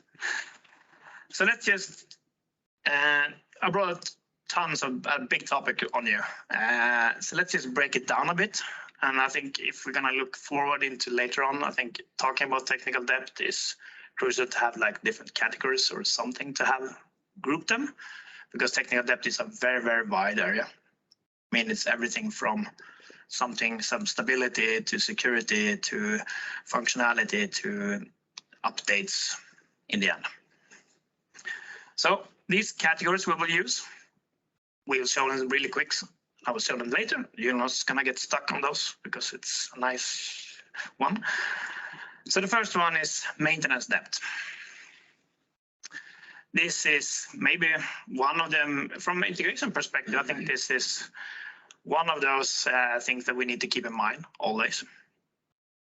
And depending a little bit on what you're working with, cloud helps us a lot in this area, I would say. I mean, earlier we needed to take care of a computer and we needed to patch the OS. We needed to do a lot of stuff. When we use some cloud components with PaaS servers and stuff, we kind of get rid of that. But we still need to be keeping updates. We still need to take care of our solutions in the end. And that's something that we will always have, and it will come more and more. One of those things that I've encountered with this is a shameful one, I would say, rather. It's when you have a project that you're building and then kind of add another team member or someone else comes in and they start working with your project. And a little bit later, you realize that they work with something that's obsolete, should have been deleted because you haven't cleaned up the code. You just commented out or you just left it like, yeah, whatever. This endpoint is just leaving it there for now. It's hard to delete it. That's something we need to remember. At least from my point, that's something that I take here from this part is cleaning up code. Not only doing update, but also cleaning up code, removing things that's not used. And when it comes to like Azure, we tend to create a lot of resources that we also need to take care of and clean up in the end. This one is fun. I think Michael liked this one. You know, Michael talked earlier, having alarms, logging, monitoring, and all of that. That is an important thing. And there's often things get shipped into production and like, yeah, we'll take that later. It will work. Yeah. Nah. Well, take care of it really soon at least. It's something that's important because having the right alarms and logging and monitoring will really help you be efficient. As you saw on the sketches, all that mess, you want to be finding that thing in right time. This is also something stability that I think cloud has helped us a bit with. But this is all, you know, building. Sometimes you get performance issues, sometimes something wreck or it gets unstable. That's also something we need to address and take care of, and also be, yeah, like taking care of and not take too lightly because we want to have a stable platform or a stable solution in the end. As said, cloud helps us a lot. This one is one of my favorite one, security depth. Especially when it comes into cloud, because we're so spoiled working on-prem, where security is like, yeah, whatever, we're on our network. Yeah, that's okay. People are hiding that now and realize that you need to take care of it anyway. But when it comes into cloud, that is really important because we are actually sometimes creating things that is really public. I had a session where I talked about what the difference is, and I took it like we could take this house for instance, like this one. We had a reception up there, and we have doors that is locked, and we have rooms that is ready. So if I would have been working on BizTalk or on-prem like this one, then I would need to have an identity to get by the receptionist. I need to have a key to get into the door, and I need to have access into the room in the end. But when it comes to cloud, some of the services we create, we just point on an open field and say, there it is. Then we want to make sure that we are secure. It's a bit different. Obviously, Microsoft provides or other cloud vendors provide security, but it starts from, I want to take this one. I like this one. You take 3 little pigs. You know that story? Yeah. So the first one, he builds a stray house, right? And the second one builds like a wooden house. And the third one, Productia, or Brother Good, I think it's called. He builds this on bricks house. And you could actually mimic it a little bit to like Azure. So if you build on that open plain field, you will get the stray house by default. But you might want to end up moving somewhere towards that brick house. Maybe not all the way because you don't want to pay for it, or it's not strategically good for you, but you want to move towards it at least. So security depth is important to take into consideration and also take into what's happening. Cloud is an evolving platform. Security changes all the time. We have seen a lot of changes during the last year due to some problems Microsoft had with Cosmos DB, for instance. Technical product debt is a big one. So this actually combines a lot of other problems often. And it's often, you kind of add this one when you have notable negative from customers, like customers have a problem with your product. They have a negative experience with your product and you have issues. then you're probably in this area. Decision depth. This is a fun one. So how come this happens? Well, it could be money. It could be time. It could be a board member saying that we're focusing on this and we go that way. But it's depending on decisions we make along the way and depth that we create based on these decisions. So hopefully we will take care of that. But yeah, that's one of the categories that we end up in when we take decisions. So we have some categories to box our discussions in to make it easier to talk about technical depth. We also want to take some time to actually talk about size, because we had it in the beginning that not everything is huge or everything takes a lot of time. Something takes small times. So we have two different ones. We have the small one, which could be a bug or similar, or we could treat it as a bug at least. But you can see that that's something that can be addressed quickly, like in a day or hours. And then you have the historical elephant, the big one that we build up over a long time and kind of, you know, we don't have it, crap, we need to take care of it. And those can take months or years. And it's important to try to get away from that elephant, right? We don't want to have that. But it's a story we are having, and we need to work with our technical depth. And if we work with the small ones, the acute, then we actually can plan it on daily basis or sprint planning. But elephants, we need to have bigger impacts, because that could potentially have impact on a lot more than just your team. So let's just take a short example of a fun story again. So let's see, I want to draw again. So end the slideshow.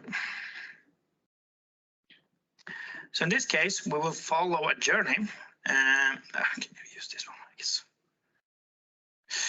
So in this case, we'll follow a journey of a company. They started off as a startup. This is a streaming service that you that we have here we have in the world, I would say, rather.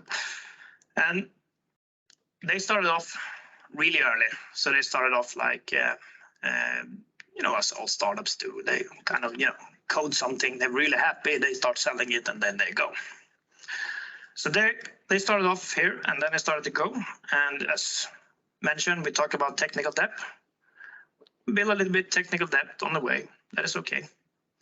Nothing crucial. It just happened. But this period of time is 10 years. So this timeline is 10 years. And during these 10 years, this company grew like crazy. So I'm just going to add a short chart down here to see, because it grows like this.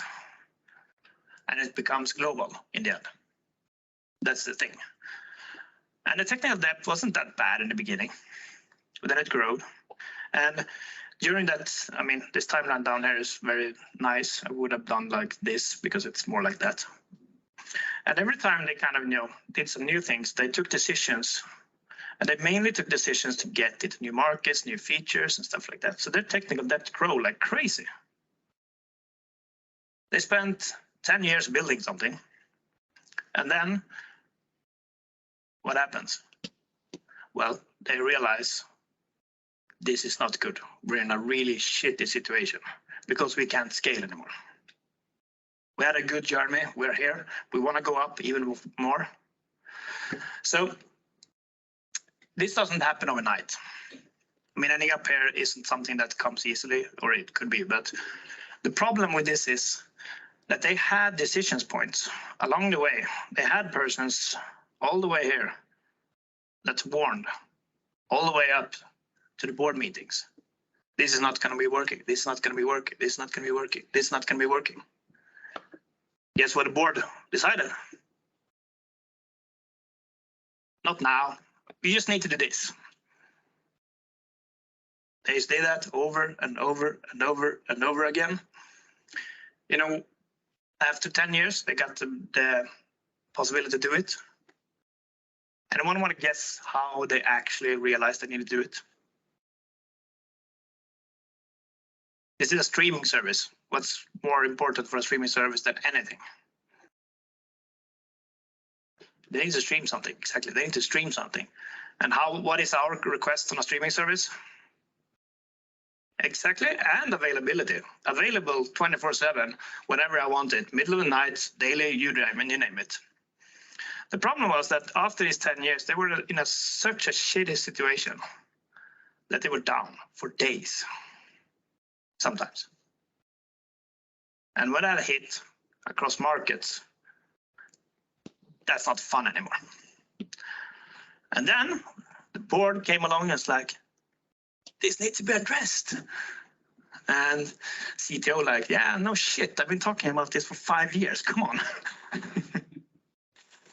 So they actually needed to take 2 years to actually address this problem and build it and migrate this thing to the cloud because it was an on-prem thing they built. Which means that they couldn't ship that much. They could ship some features, but they couldn't ship that much features. They were stale on many things. They had data issues and so forth, that they couldn't spread the data across markets and other things because they were in a stale state. It took two years. That cost would probably have been a lot less if they would have done it somewhere here or wherever in this area when they would have the time for it.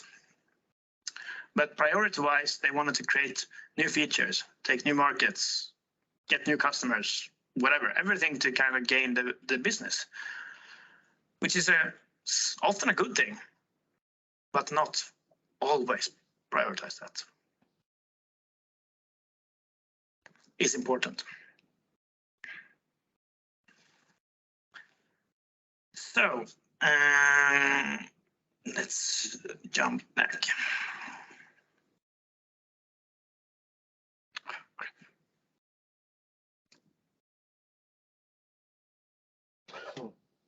There we go.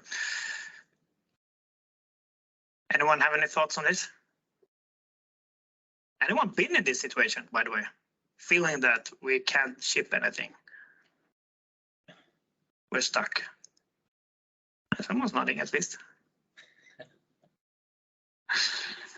No, I mean, I've been in these things, not like that crazy, but been in states where we need to do a lot of work to actually get our heads into it, and it's troublesome. And it's also important from a business-wise to understand that even if we are not, I mean, technical debt is such a techie thing, and we don't understand technical debt and so forth, but it's really important that from even high up in our organization, we understand that decisions regarding taking care of our technical debt is important, because we have taken strategic choices. I mean, you can put a lot of these under decision points, decision debt, because decisions have been made to skip things. They had a really bunch of obviously stability debt as well, and technical product debt as well. But the problem is that it's kind of, you had that in the issue in the beginning as well. It's kind of hard to get non-technical people to understand it because it's working, right? I get my data, or I can stream that thing and I can get that. It's not an issue, right? But we need to get that information up. I even had a discussion with it's a finance company, and we had discussions regarding security debt in this case that we're talking about. And he even thought that from his perspective, he was a CTO. He wanted to actually be able to talk about security debt on the board meetings. He wanted to be able to actually say, when they're sitting there and doing their yearly, what's it called? Yearly meeting, what's it called? Annual meeting, thank you. And they want to say that the board is free and we are responseless and so forth. He wanted to be able to show the things that he'd done for security. He wanted to show that security debt last year was reviewed like this. Security debt this year is reviewed like this. We have taken these steps in the right order. And I really like that idea, because we need to take these decisions. We need to take this information and understand it further up the line. and talk about it more. One of the key things with this session is that we need to talk about technical depth more. It's not something dangerous. It's something we create, and we have to create it because we want to build new stuffs. But we also need to take care of it. It's loop. It's not cycle. We need to do this and that for that. I'm thinking of technical depth rather as, yeah, we skip that for now. We take that later.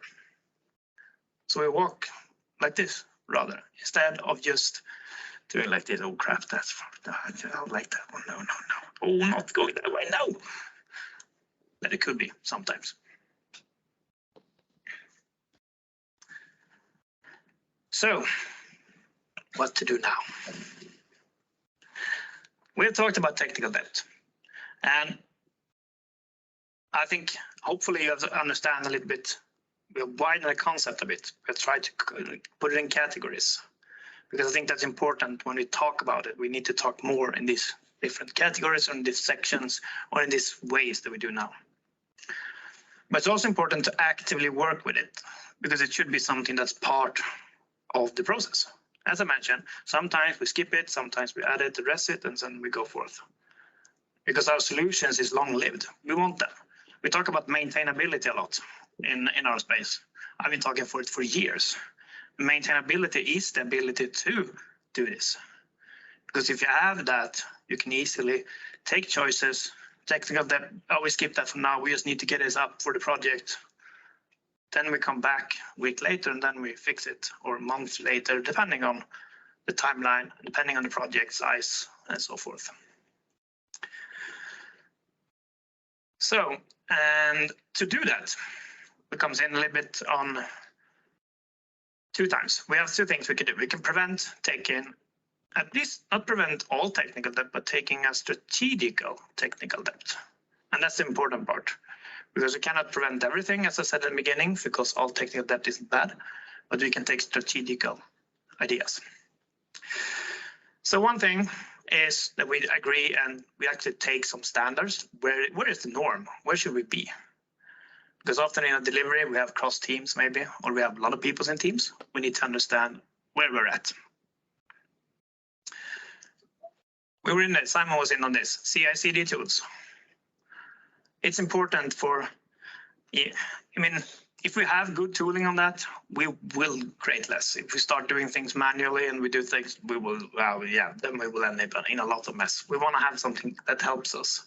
So setting that up early is a good thing. We also might have a code review process or solution review process that we need. And we should do that. I can say like this, in my days as a consultant, I can say that I've done very little code review. We said always we should do that, but in the end, we kind of, both from customer-wise, but also from project-wise and everything else, it kind of ran out of sand very often. It's gonna talk Swedish spoken. I don't even know what that could be in English, but yeah, it's often just, just disappeared along the way. Unfortunately, very unfortunate, but that's what it does. So that's an important thing to do. I also see in a lot of productive teams when it comes to like doing a lot of coding, use like SonarQube or similar services that review the code and actually help you build better code, like helping you out on many best practices that you can find. We create the product Helium, as I mentioned, and that is a review tool for Azure. So we actually scan and review your Azure implementations, which means that we give you best practice, security, login alarm, you name it.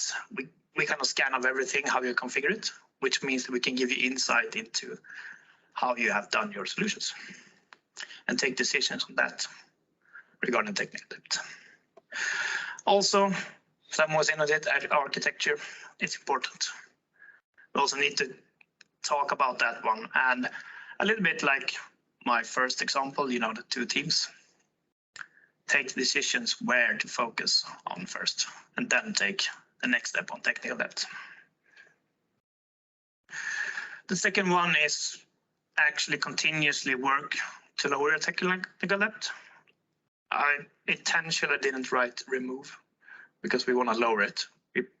we might want to have things there still, who knows? But we want to keep it as low as possible. And that's that continuous part where we take decisions and then we fix it later. But then we need to fix it later. And not like most parts when you end a project and you have this list of things you want to do and you put it in the drawer and you never look back, right? So you need to address it. So you need to take care of that and keep that in mind. And that is taking ownership. Because this is an issue that most people are like, no, not exist. And well, that is a plan, obviously. A lot of people do it, but it's not a good plan. We want to take ownership of it and we want to discuss it and we want to get it and we want to have that insight into what we actually have. Because it makes it so much easier to take those strategical choices and actually do the things we should do in a good time. Again, you could use SonarQube or similar, or again, our product is Helium is helping out to do that, to keep that a track because we scan everything continuously. So you will actually know how much you fix and how much you have left and so forth. Be able to follow that. Also, important is to prioritize and do it strategically. There's too often we kind of put this too late or we don't use it at all, or we don't want to talk about it because it's awkward and it's hard and it's troublesome and no one understands. But let's bring it up. Let's talk more about it, because this is something we need to address. And if you have that elephant, plan that thing. Earlier the possible, the better, I guess. So that was actually all from me. Any questions? This with technical depth is crystal clear right now, right? A question. Yes. Yeah, I thought it was really interesting. We as a product company, I would say we are thinking about this a lot. Nice. It's very complicated equation, really complicated. You know, which market are you addressing? With what do the customers say? Where are they heading? You know, what does it cost? Do we have people, competence, etc., etc., etc. So it's really a hard question. But really interesting that you're addressing this question. But I was just curious about your own thinking. What would you regard as an example of a technical depth of, say, companies that we work with? You know, I'm just thinking like Bespoke Azure, for instance. Yeah, I mean, for me, I see a lot. I would say that we are very keen on delivering value. So we often kind of rush into things from our perspective. That's my take on it. So we often kind of forget, not maybe forget them, or we just skip them because of time. It depends on who you are, how much you are. So we often kind of done, maybe we're not looking into all the security things we want to do. Maybe we're not looking into exactly what features we're building. So I guess from my point, I think the most I see is that either you focus, as I said, very technical, or you focus a little bit more on the soft part where you build up a nice facade, and then you have a shitty backend. I would say that's two common cases, really common. And yeah, the biggest problem is that people don't want to address it. It's like, it's getting a bit troublesome to talk about. As you mentioned, product company, you talk about it all the time. But in the integration space, it's troublesome because you have built your flow, you have done it, it's delivering value. Why should I go back and do things? I think that's the hardest thing. Mattias, I can't be quiet here. I missed. You know, the legacy things. Yep. I mean, you have the VAX computers from the 70s. They're still running in this drawer that you were talking about. Yep. Don't touch them, they run. With the cloud, with the APIs mainly, you have no option.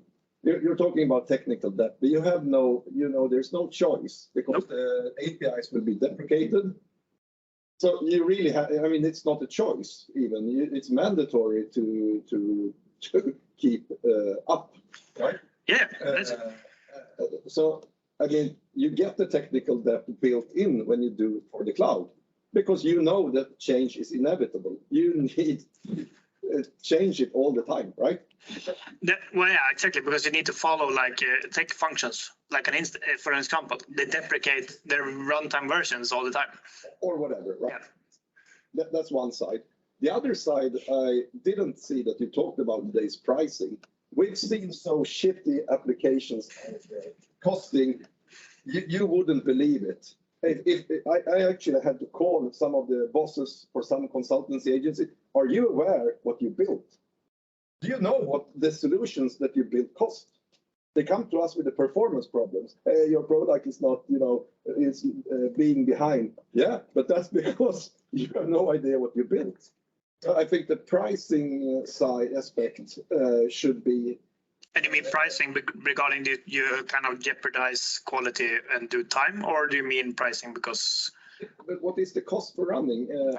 I mean, maybe it was a conscious decision to still use the SFTP or whatever, because you know the costs. Yep. And we've seen skyrocketing costs when you go for the cloud. And I believe this is a bigger problem than most people think about. Someone else's money. It's easy then when someone has money. But then when you're directing, like when you build stuff in the cloud, you mean it costs more money? It might, or it might cost less. I was more in my head. I went through like the cost of actually running things, like when you have something that's not working properly, or you have something that is, not doing well. I think you had a case of that when your logging is helping things moving better. Yeah, let's not stick to that. But yeah, cost is also one category. Anything else? To be honest, I'm actually surprised he has been quiet so long, Michael. We're talking about this subject and he's quiet for like, what, 50 minutes? Yeah, that's actually impressive. Need a cross in the roof or something. He's still sleeping.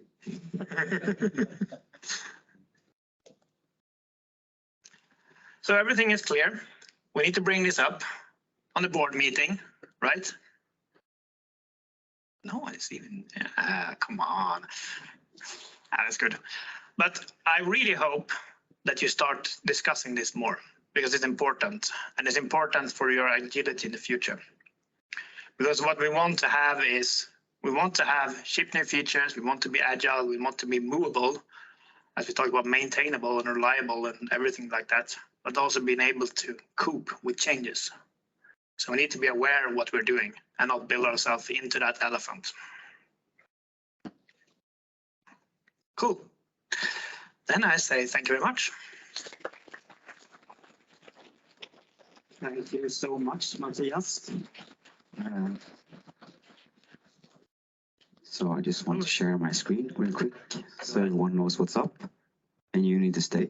Sorry. You need to stay. I just move it. So thank you, Mattias. And of course, we have a present for you as well.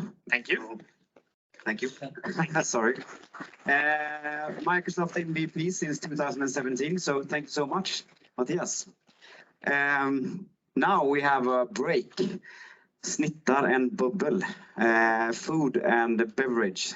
So we have food and beverage over there. So please take 35 minutes, enjoy, talk more about pricing, talk more about technical depth, I think. Yes. Okay, thank you. All right, so next speaker, he actually just learned me a big lesson.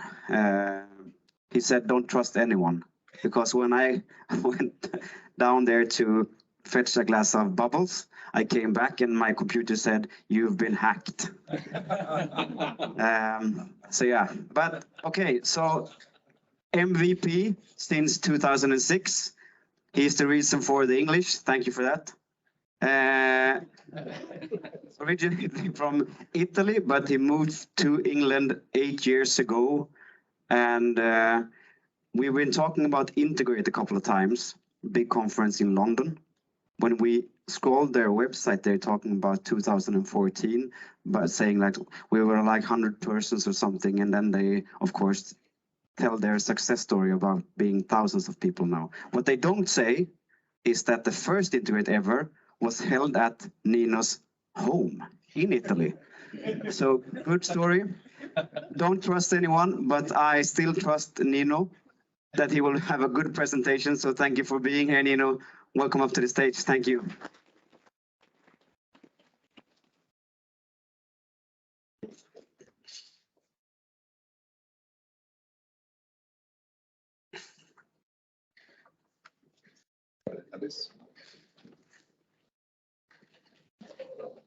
Okay, let me prepare everything here because this is going to be crazy. I need to be sure at least we have. All right. You need to share your screen as well on the Teams meeting. Ah, we are in meeting, yeah. Okay.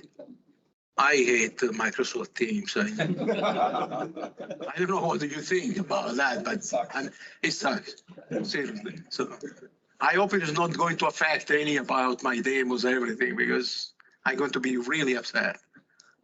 So can you see screen and everything? That's okay. All right, so let's jump in. Okay, cool. All right, so hi, everybody. Hello. Such a nice pleasure to be here. That's a really nice experience for me here in Sweden. I mean, I need to say thank you, Contica, for inviting me.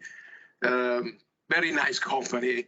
I'm meeting so nice people everywhere. This is such a nice energy everywhere. It's a really good experience. So thank you so much for that. I'm really glad I joined this event. What we are going to speak about today, we're going to speak about security. And we have two sessions because Anya created two sessions for me. And because she is a smart person, she actually touched very critical, topic about security. So we have a lot to speak about. In the first session, we are going to touch more the technical side of security. All right, so for technical people, they will enjoy more this kind of session. The second session will be more about understanding security for a company. So how a company should think about security. All right. So about my person. Oh yeah, disclaimer. This is a serious disclaimer. All right, this is not a joke. What I'm going to speak in this during this specific session is dangerous. All right, so it's seriously dangerous. So it's serious attack, serious things. Right. So use the things for just education. Okay, and to learn more about security. About myself, I'm working Energy Example. I'm lead cloud architect for EMEA.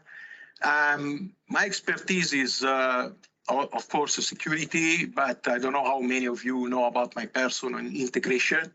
I have quite a historical past in integration in my life. They call me the Beast of Grinch during time. I've done a lot about this talk.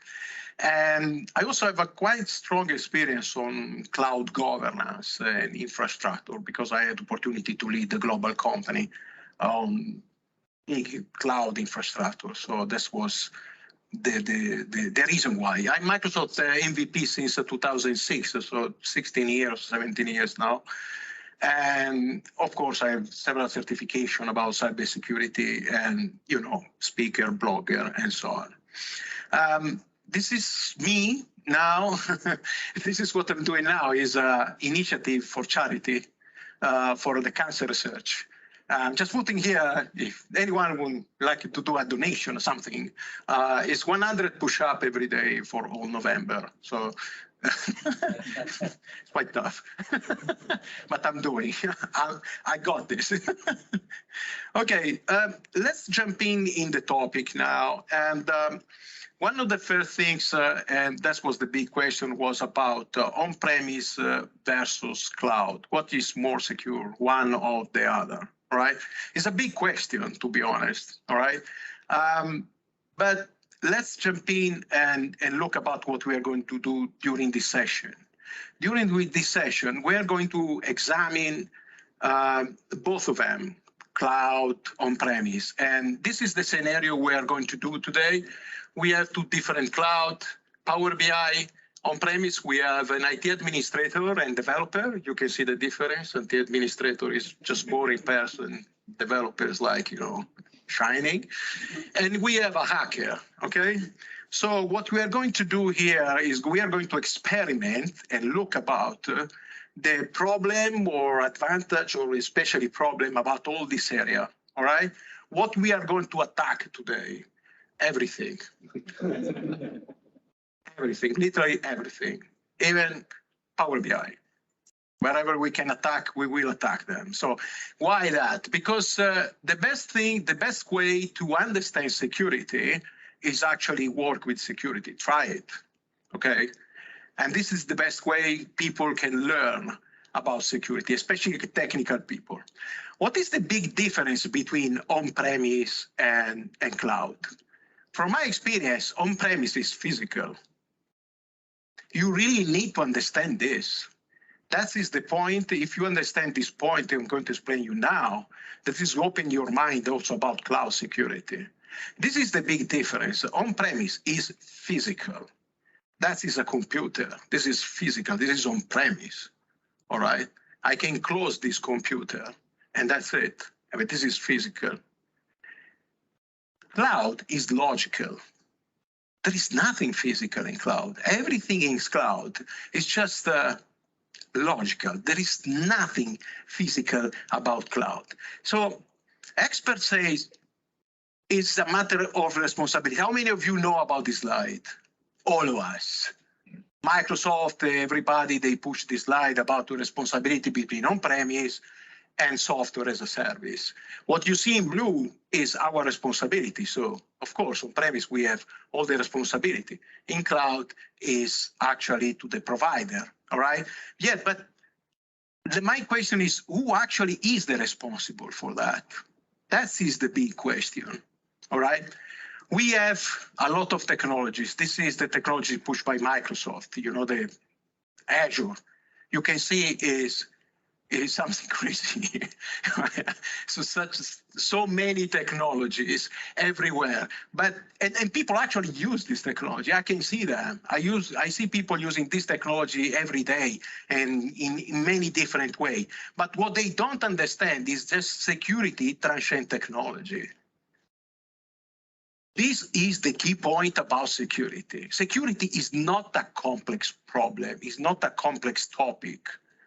But you need to understand, and this is the problem, the key, that security is not the technology. It transcends the technology. Technology is the very last things inside security, always. There is a very important order you need to keep in mind in security every single time. Even if you are speaking about any kind of topic about security, especially technology, there is a specific order for that. And the first one is people. There are 3 layers you need to follow every time. People, process, technology. That's it. If people are not in a secure, standard way to think, there is no way you can have a secure process or you can use technology in a proper way for security. No way. The second step, you have people aware, you have people with a good security mindset, everything. The process, your process must be secure.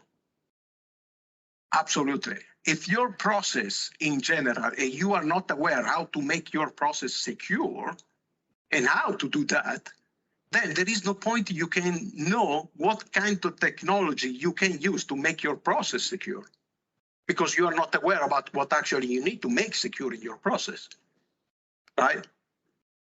I see many people bringing technology like that and using technology for security without first thinking about what actually I need to protect here and how and why.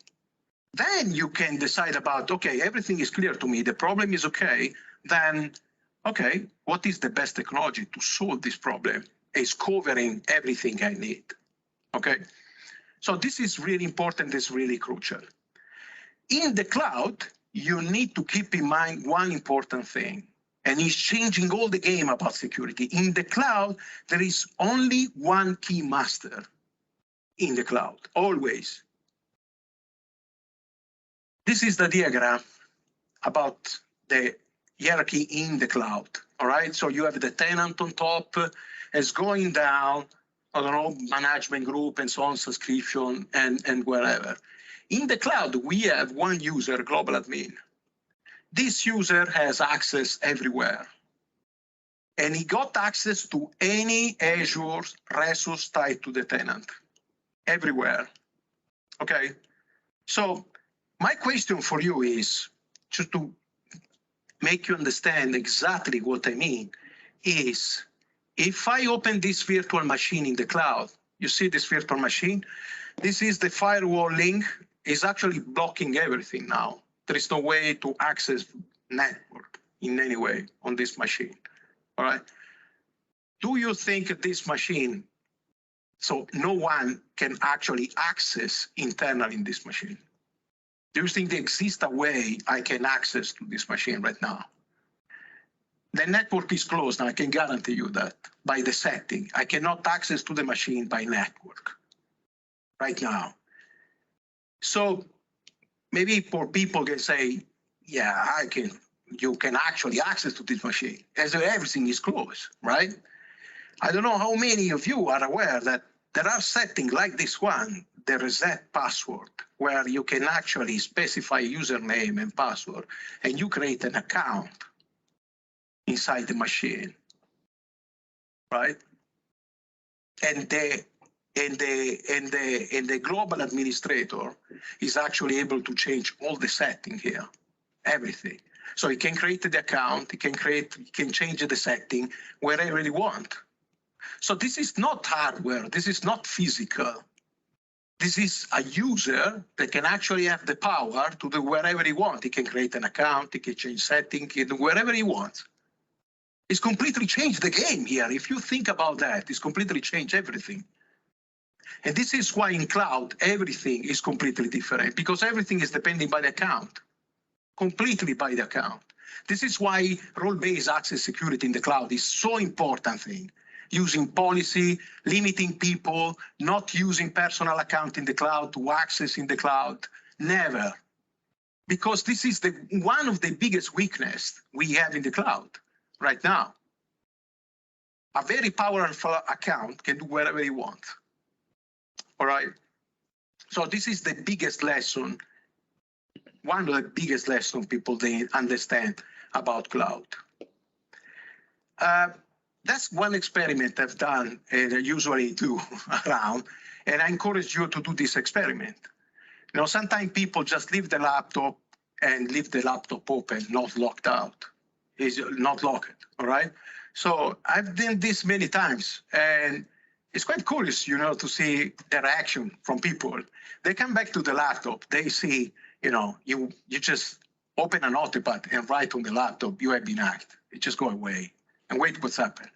Most of the people, they come back, they look at the screen, they freeze, they look at right and left, they don't know what to do because they know something wrong, right? So they cannot say, hey guys, who hacked my computer? Who did that?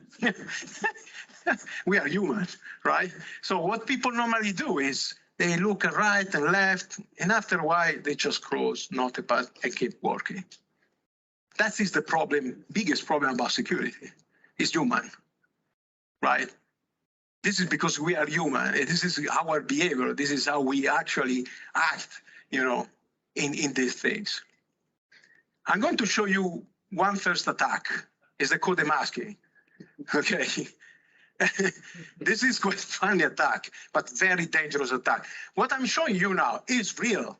I've done this attack, I found this attack, and this is the attack is actually capable to defeat Microsoft Defender, okay? And I have a game for you, for the developer here. Technical people is a challenge. In this code, there are 2 lines, 2 instructions, and there are 2 exactly same instructions in the code. They are repeated inside the code. Do you know which line is this? I'm going to offer a beer to the person who's going to give me this answer. Huh? 42 and 43. 42 and 43? No, they are not even identical. They are different.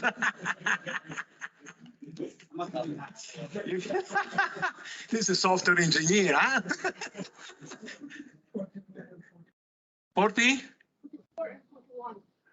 44 and 40, 41. So this one, 41. Okay, I give you the answer.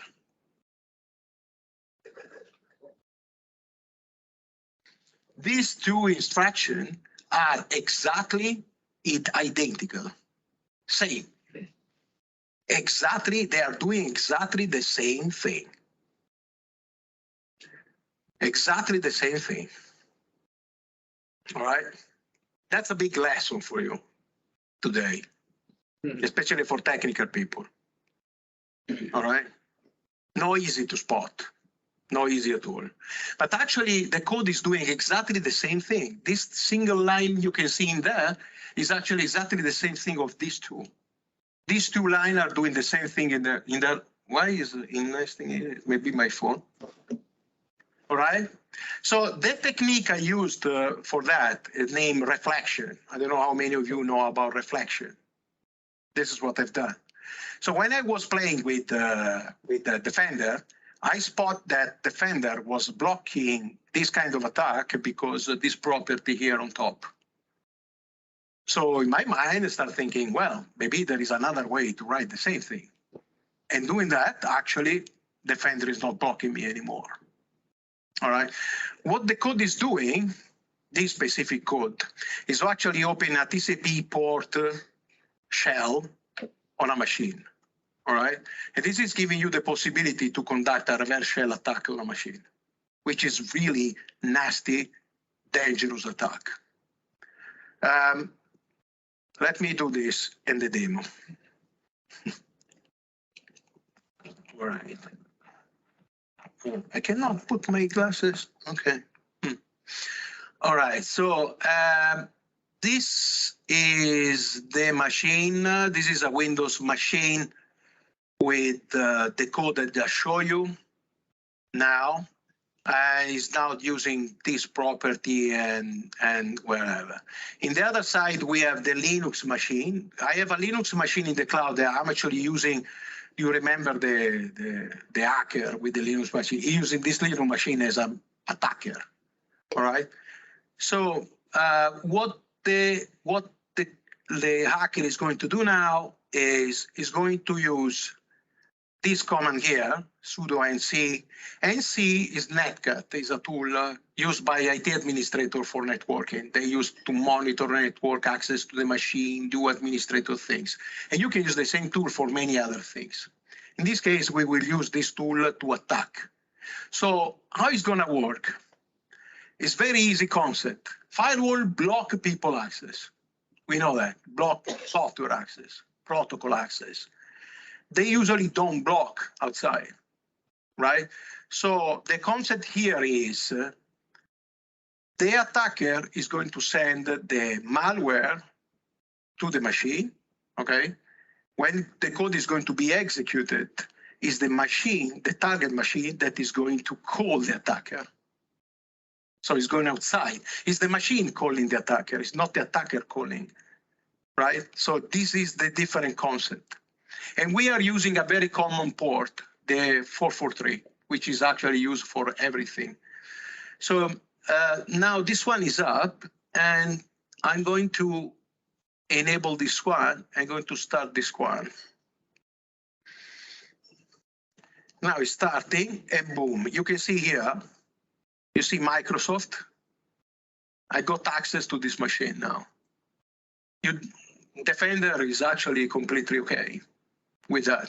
And here I can actually attack the machine, and I can browse in the file, the folder, directory, everything. I'm inside. I can open a notepad. This is what I've done with Sandro Pereira. I open a notepad. He got so scared. He said, what is going on with my machine? Bastard, this is so bad to me. But this is what's happened, right? So and I can open even more complex program and other thing, Explorer. I can go around the computer, do wherever I want, right? So you can imagine how dangerous is this kind of attack, right? And this is happening on premise. It can happen also in the cloud, everywhere. This is another concept that is very important to understand, right? Software is software. Virtual machine are virtual machine. Operating system of operating system. It can be in the cloud, it can be on premise. It doesn't matter, right? Everything is almost the same when we speak about security. It's not because you are on premise, you are more secure than cloud or wherever. No, it is not. Absolutely. Okay. So let's come back and let me close this one. All right. I'm back in our presentation. Okay. Pipeline injection. This is for you, developer. You love that. You will love that a lot. How many of you know about that? Raise your hands. Come on, 3? Solar wind attack? You don't know about solar wind attack. This has been made by, I don't want to say because I'm going to put some conspiracy stuff here, but we know it's a big country, okay? So there is a big country. Okay, and they have been able to actually inject this attack. This is why I show you this attack. This is exactly the same attack for SolarWinds, exactly the same. And they inject the same kind of attack, masking the code, everything like that, inside the software in SolarWinds. When SolarWinds company, they release the patch everywhere in the world. And all the people, any person using SolarWinds, they've been hacked by these people. And this is happening 3 years ago. They discovered this attack several months ago. So think about what's happened during this time. We don't know, right? So, and this is happening because the pipeline, the releasing pipeline, all right? This is one of the most important things. This is about the reverse shell attack, what I just explained you before. I don't want to spend time now in this, but this is what I like. This is what I like you to understand, especially for developer. Is developer completely underestimate at this point, and especially companies. Developer, they own the code, they use the code, and they use the code, they build, they release, they do a lot of things. So think about this scenario here. It is nice, I think, for people to actually see what is, this is Team on the bottom. I hate this. What is, this is Team on the bottom. This is why I hate him. It's just owning your machine. It's a virus, it's not a software. Let's tell you that because it's something so annoying. So this is a Kubernetes cluster. A Kubernetes cluster in the cloud is actually hosting a web app. How many of you know about the web app? Raise your hands. Hey, web application. Yeah, it's a web application. All right. The developers are developing this and they are doing this. They have a pipeline, DevOps, wherever, a lot of crazy things, and everything is cool.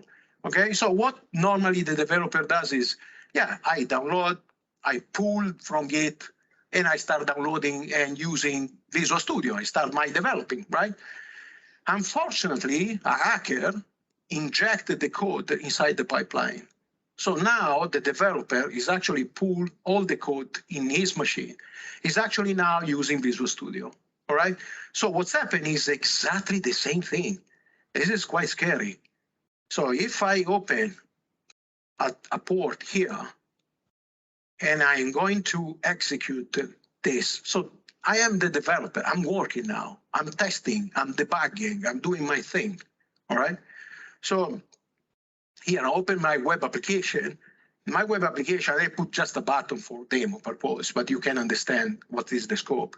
So if I click attack, I actually start the attack. You see here on the bottom, I'm inside the machine again. This is the developer machine. This is the developer machine.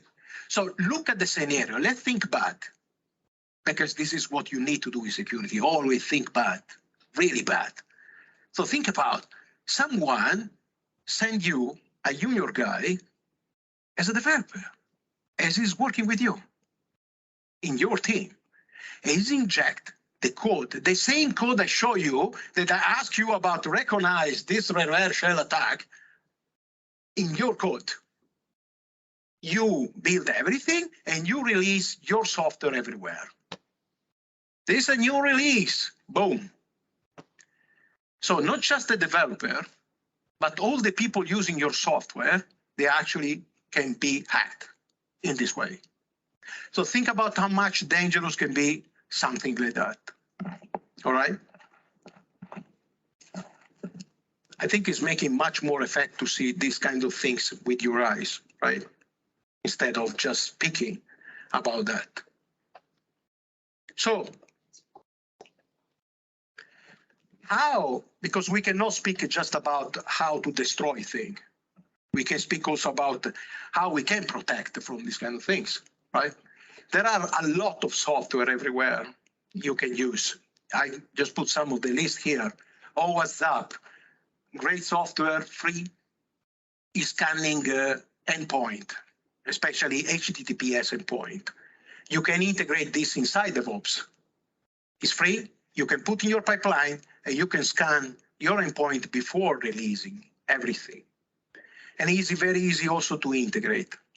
There is also other tool like this one, ZMap, Nmap, SQL Map. There's a lot of things. This kind of tools, they actually scanning for SQL injection attack, networking. If an endpoint is actually get some vulnerability, these kind of things, is quite easy because you can script this tool and you can actually use this tool quite easily. There is a real-time checker you can install in Visual Studio. They're actually checking your code. So this is good because developers, they are developing and the tool actually warning him immediately, saying, this is not good. You are storing credentials here. This is not nice. All right, so you can stop doing this.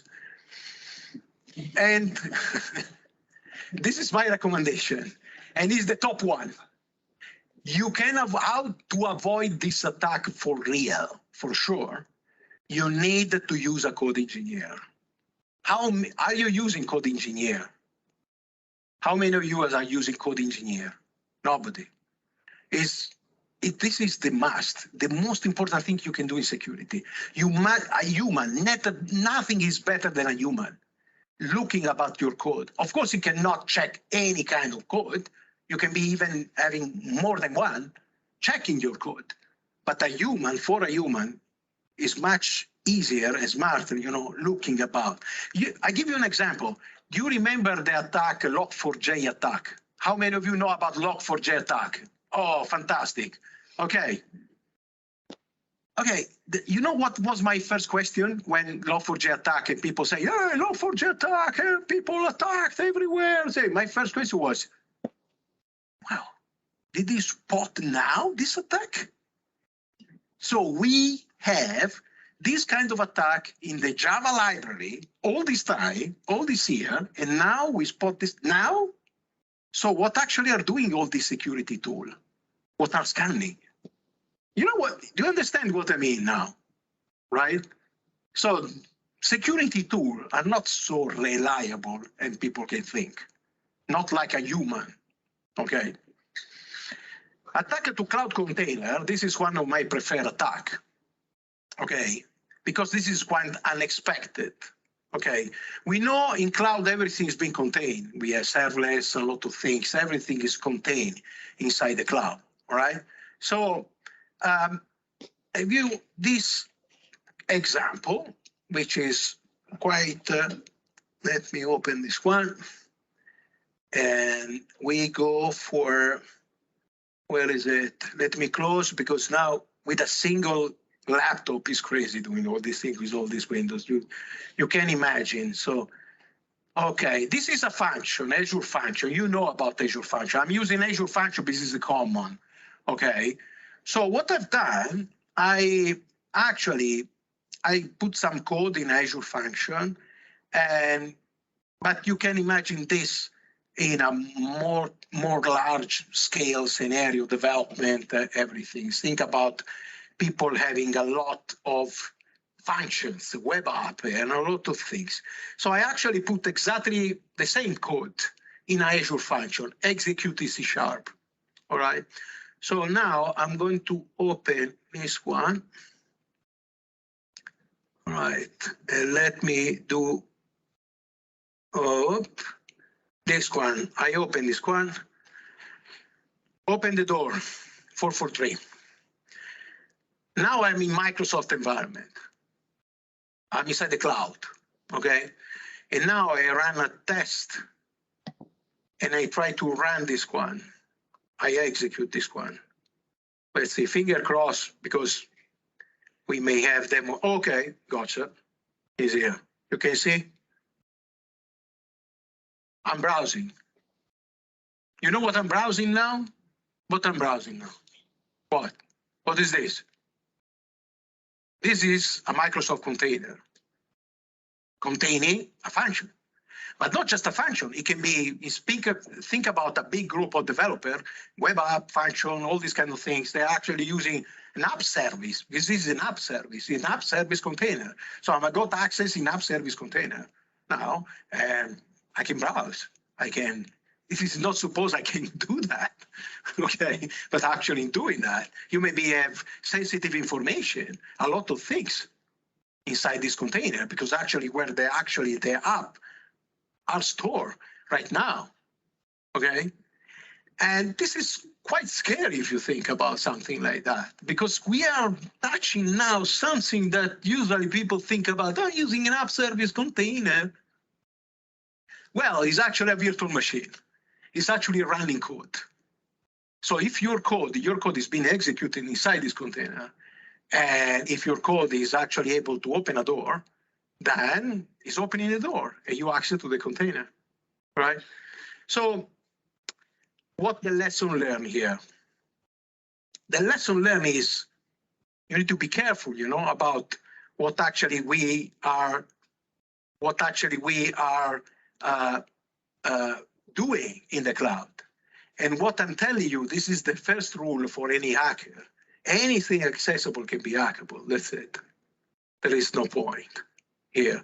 Why I'm showing you these things? Because it's the idea about, you know, how much and how many things actually can be hackable. Even Microsoft machine, no problem.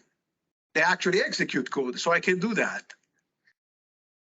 And this one is no. Let me see this one. This one, I don't know if this one is able to work, because this one was the one of the other, but it's really nice. This one was actually the same thing. This is a power up. This is power up, okay?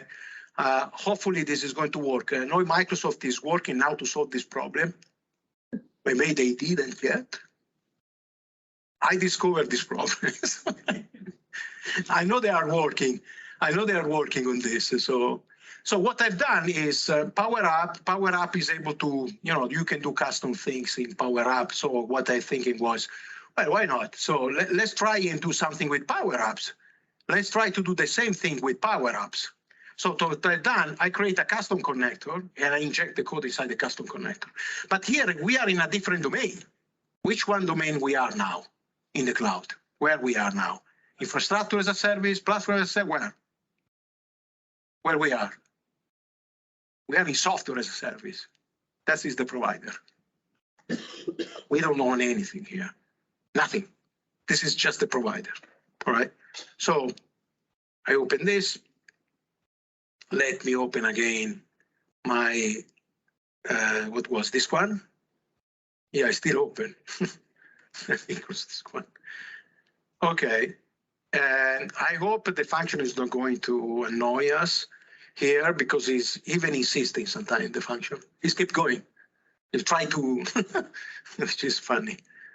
Okay, so I open this one and close this one here, and I click test operation. Let's see. Sometimes it works, sometimes, oh, it's working. Oh gosh. Let's see. I'm not able to browse right now. I don't know why. It's cool. But I'm actually inside now. He actually called me. This is a Power Up container. So this is a reserved virtual machine in Microsoft. It's not even mine. It's everybody. It's just me. I think they are working on this now, because last time I tried this one, I was able to browse and go around the machine very easily. Okay, so they're actually working on this. Okay, whatever. So anyway, it's so funny for me. I get so much fun doing this stuff. You cannot even imagine. So how to solve the problem like that? This is a big, massive problem, right? You can imagine. I can attack everything inside the cloud using this attack. The best way to solve this one is, first, I put on top, use Linux container. Linux container, they're actually blocking this kind of attack, reverse shell. They don't let me open a shell console via TCP/IP, okay? Because they have a much more control for lower privilege execution than Linux machine. Any Windows machine you use, you can do this attack. There is no point. The Linux machine, they block this attack. So this is why I recommend you to do this. And there are other techniques, of course, like you can run some scripting with Netcat, try to check if the port, if you are using Windows and you like to do this kind of thing, you can build the script and check with Netcat if someone is actually trying to hack and enter your system. But I would say Linux container is the best recommendation I can give you for that. External attack, this is very common in cloud. The port, 3389, which port is this? Remote desktop, good. Same for 22 for Linux and so on, okay? This is quite common. People they just install virtual machine wherever it's much easier to access via remote desktop. They leave the port open, okay? And this is not good. Why? Because the hacker can actually access to your virtual machine. And if the virtual machine is actually inside the domain, it can do escalation, and it can even go to the tenant inside Microsoft Azure. And this can be extremely dangerous, all right? I can guarantee you that in the moment you leave a virtual machine open in the cloud with 3389 port open, in the first 5 minutes is going to be attack. First 5 minutes. Because you cannot even imagine how many organizations are scanning continuously internet every single moment. And not just organization, it's things that even a guy can actually do. I don't know how many of you know about this portal here, Shodan. This is the Google of endpoint. So if you put Azure here, okay, this one now is giving me the index. This is all endpoint open on internet, everywhere, right? So I'm not even an hacker or something. I'm just browsing. And I know, oh, there is 3385 port open. So I click in here, right? So you can see this is oh my gosh.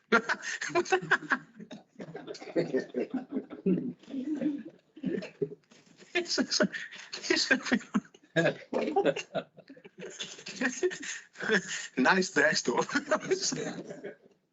This is the username. So is it even a much favor, for the hacker? He already knows about the username. So he can even just try to do brute force attack using this username. It's much easier life for the attacker. So that is what actually happening, in everywhere. So you can imagine if just for that, how many other things, an organization are doing this. So use MFA, multi-factor authentication first. This is because you need to protect your facility. You see in red, because why I put in red? Because I know many people are doing that. Stop using personal account in Microsoft Cloud, even in any cloud. Stop using that. For personal account, I mean, the company account, your company account is your personal account. You're using for many things, Outlook, PowerPoint, I don't know, many different software, all right? The problem is, if you're using the same account in the cloud and your account has been hacked, which is possible because you're using it everywhere, a hacker can actually access to the cloud. This is why you need to use a specific account for Azure only. You can name that using a naming convention like this, _AZ, that's okay. If you want to access to the cloud, you need to use this account using multi-factor authentication. That's it. All right. And of course, VPN, ExpressRoute, Azure Bastion, of course, is actually maybe one of the best solutions for remote. Okay, but we know developers they don't like using connection via HTTPS. So this is why I recommend more VPN, ExpressRoute for this kind of things. All right. Anything attackable is searchable. Yeah, attack the perimeter. This is a very good endpoint security practice for governance. Centralize your security in the cloud. All right. You can see here in the middle what I call the base subscription. A very good cloud configuration, it should have one subscription on the top. I call base subscription, put the name as you want, where you actually put and focus all your most important infrastructure for security, and you actually drive all the access from on-premise, wherever it is, to this subscription. Inside this subscription, you actually focus all your security appliance. It can be even API management. Using this, API management is tied to the subscription, for costing everything. That also can be a very smart thing because you save money, right, for licensing, all these kinds of things. But you can see WAF, Traffic Manager, FortiGate, or whatever thing you are using, you centralize in one single place, all right? This is one really good practice, keep in mind with that. Network isolation, we know about the network isolation. All right. How many of you know the difference between using ExpressRoute and a VPN? 2. Okay, good. The difference, I explain you very clearly the difference between VPN and ExpressRoute. Okay. If my laptop is my glasses, this is my infrastructure here in the cloud, and everything is here, this is the cloud. Okay, I'm the office, and I'm going to access to my infrastructure in the cloud. I use VPN, I'm here, I open an encrypt channel between me and this infrastructure. If I use ExpressRoute and enable ExpressRoute, what is happening is this. I'm inside. I'm inside the Microsoft backbone, completely full. All right, I'm not even outside, I'm inside. Okay, and this is why is the most secure way at the moment in Azure to full isolate an environment from a network. All right, it's more expensive than using VPN, but it's the top network isolation solution you can find in Azure right now. All right. There are many other things to do. I don't want to spend too much time in these things, but you use Logic App, Azure Function, these kind of things. You have a lot of settings like this one, like isolating endpoint security. It's just setting to use, very easy. And another thing is, I know how many of you have been work or require about the impact level, the level 5 isolation guidance. How many of you know about that?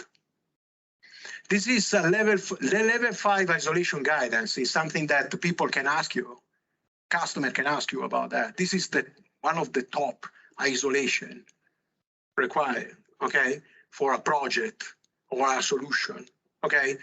How to achieve something like that? This is one of the most important best practice to use this. Like, for example, you need to use ASC for service endpoint, and all for your application. You need to use a private link. You need to use encryption and REST. You need to use Key Vault, all these kinds of things.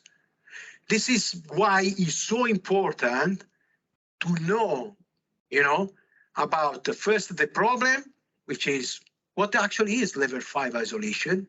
A government can ask you that, and how I can achieve that. You need to relate and know about what is the most important technology. But first is the problem. Second, you go to the technology. And these are the best technology you can use for that. How many of you are using policy in the cloud? Please raise your hands.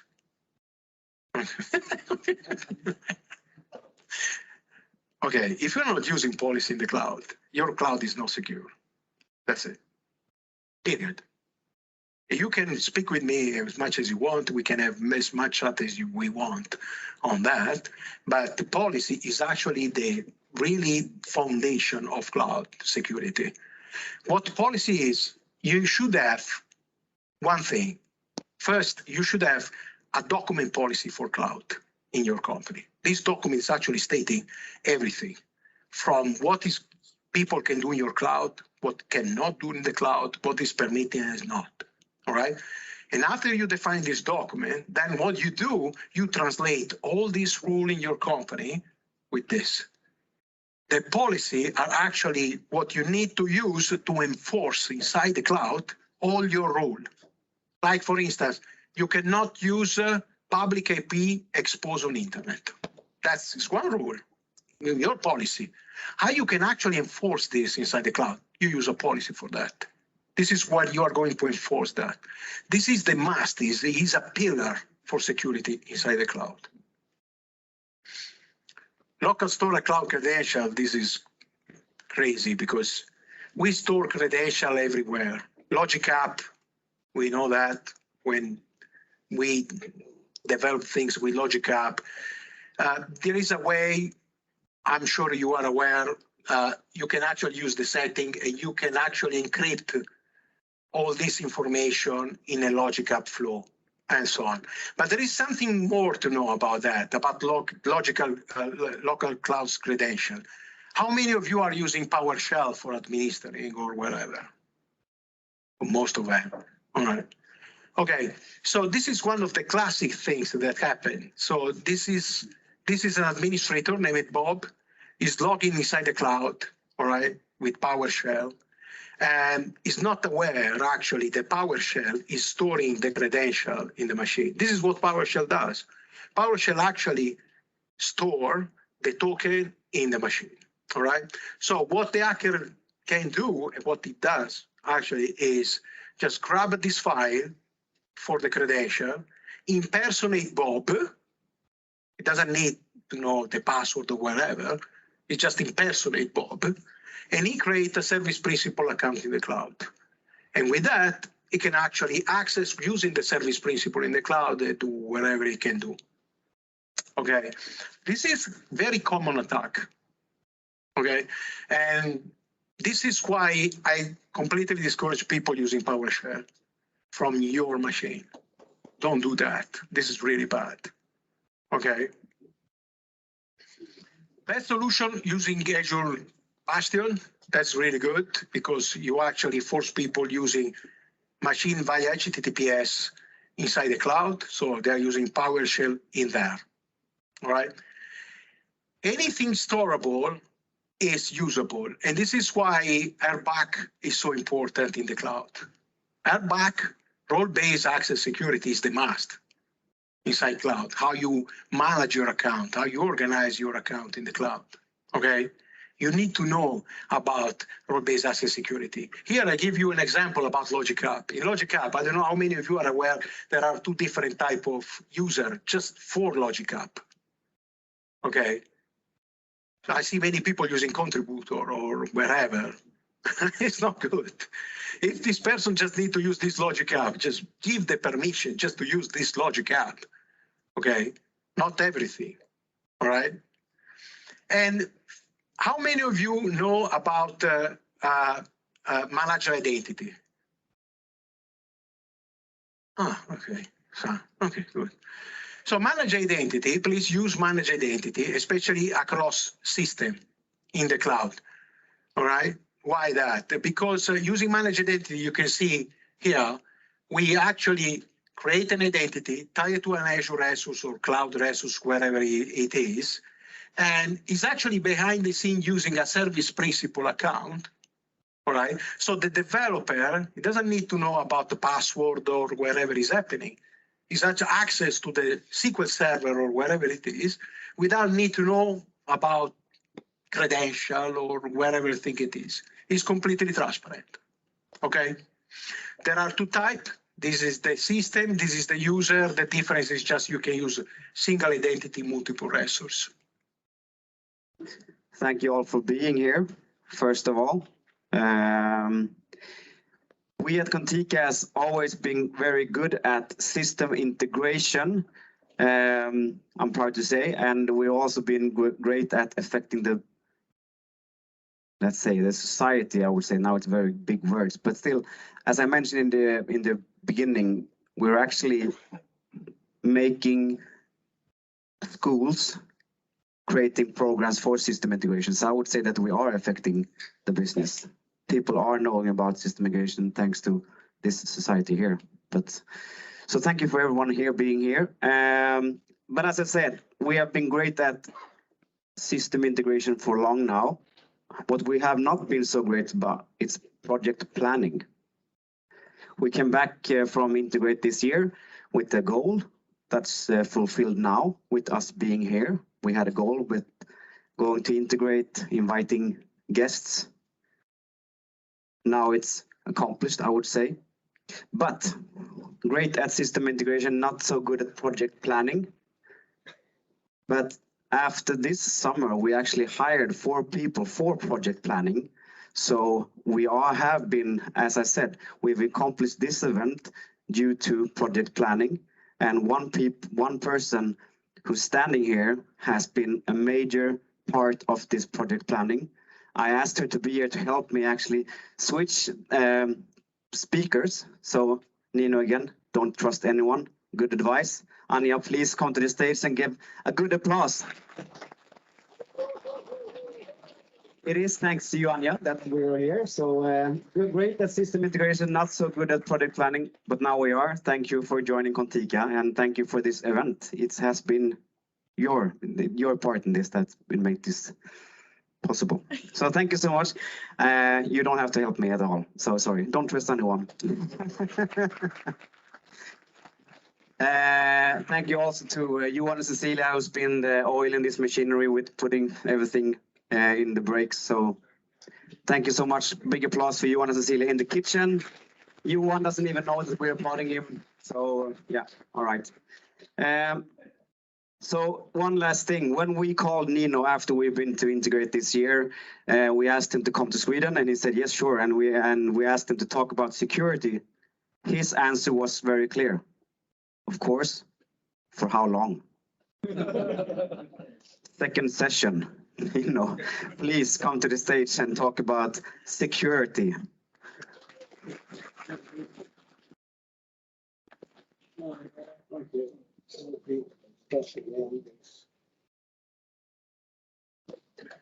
Hi, everybody again. Let's talk about security again. But we touch another thing now, so it's not going to be. It's going to be different. Okay. Now we look.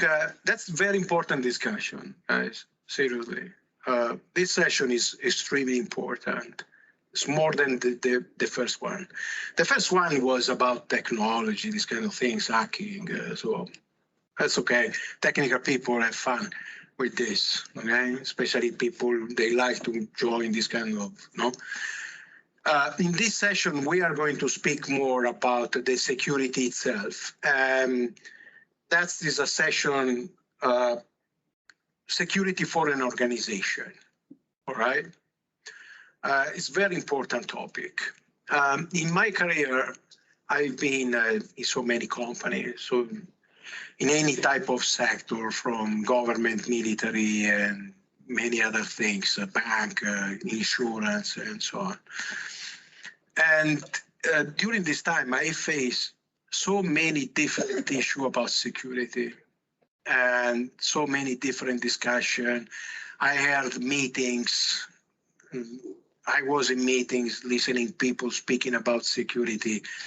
And most of the time, I spot a lot of misunderstanding things across, because security, especially when it's security across organization, is going to be a very complex topic. So what I want to do in this session, I hope to be able to drive you across a path for an organization. And we are going to touch each single point about security. So this is what I think from my experience what is really important for an organization to be secure. All right. You can keep these slides. I would say this is also a good slide deck for you, if you like also maybe with your customer and speaking, even for you, if you want inside the organization and look about, hey, look about our security strategy now, what we can do. You can use this slide deck as a reference, as a path, and check the points. See, are we doing this? Is okay? Is okay? Is okay? Is this what we are doing? All right. So a big statement is really important. Don't do security for sake of security. All right. You need to do security for the mission, for the sake to support it, for the sake of the company. Why I'm saying that? It's a big statement, this one. We can speak an hour for that, just with this slide, okay? But actually, this is something that I usually see across company many times. I see people approaching to security and starting about security and looking about security and do a lot, you know, using a lot of things, doing a lot of stuff without a clear mindset about what they're doing, spending a lot of money, buying software, crazy software, installing software everywhere, and a lot of different things. But you don't necessarily need to use a lot of software or a lot of technology to make your company secure, all right? You really need to first understand about what actually need to be secure and what you need to protect in the company, okay? But I see people do security just for the sake of security and just using software like that, all right? This is really wrong. This is the path for security, and you see all the point. I built this slide, all right? I don't know how much I spent to do that, okay? Because I'm not a lover about slide documentation, all these kind of things. I want to be honest, but I love these slides, okay? Because I spent time for that. And I love because it is clear.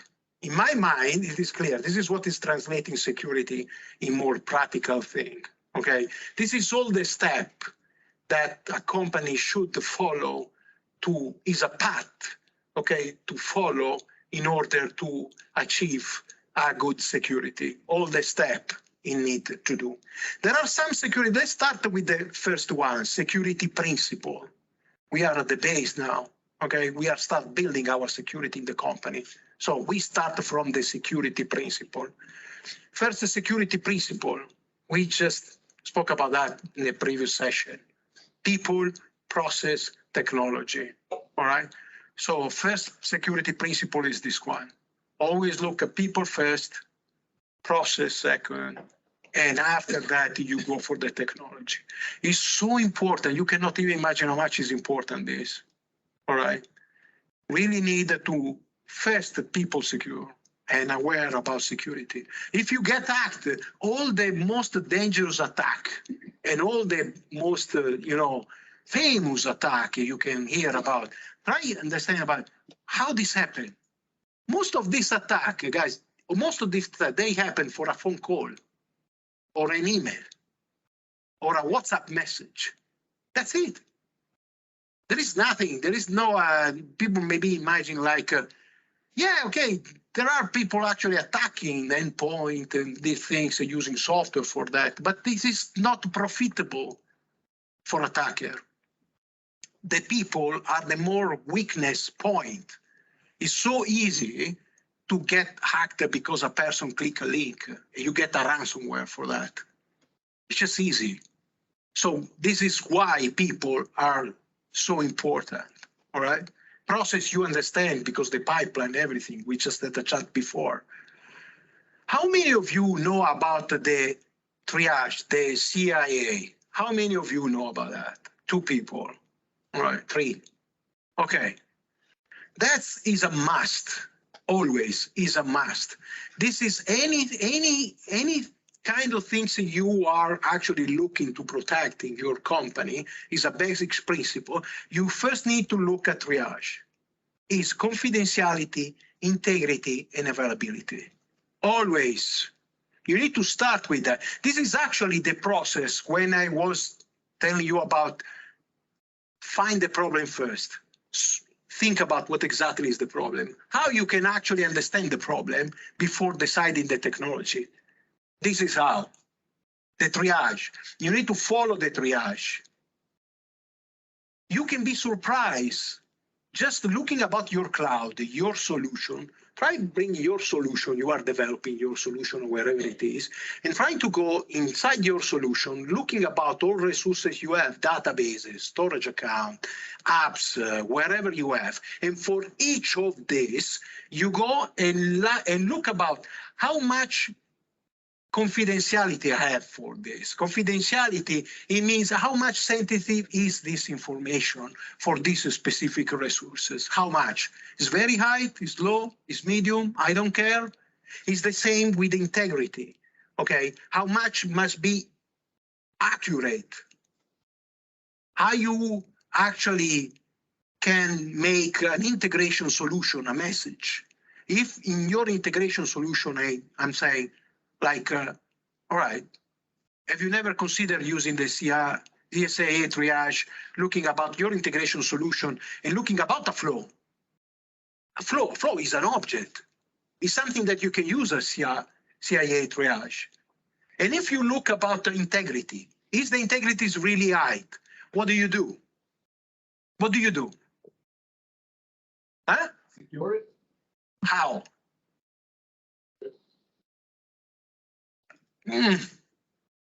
Integrity.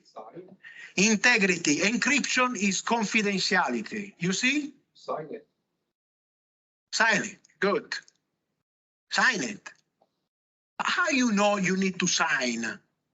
You start understanding how I'm speaking to you now, all right?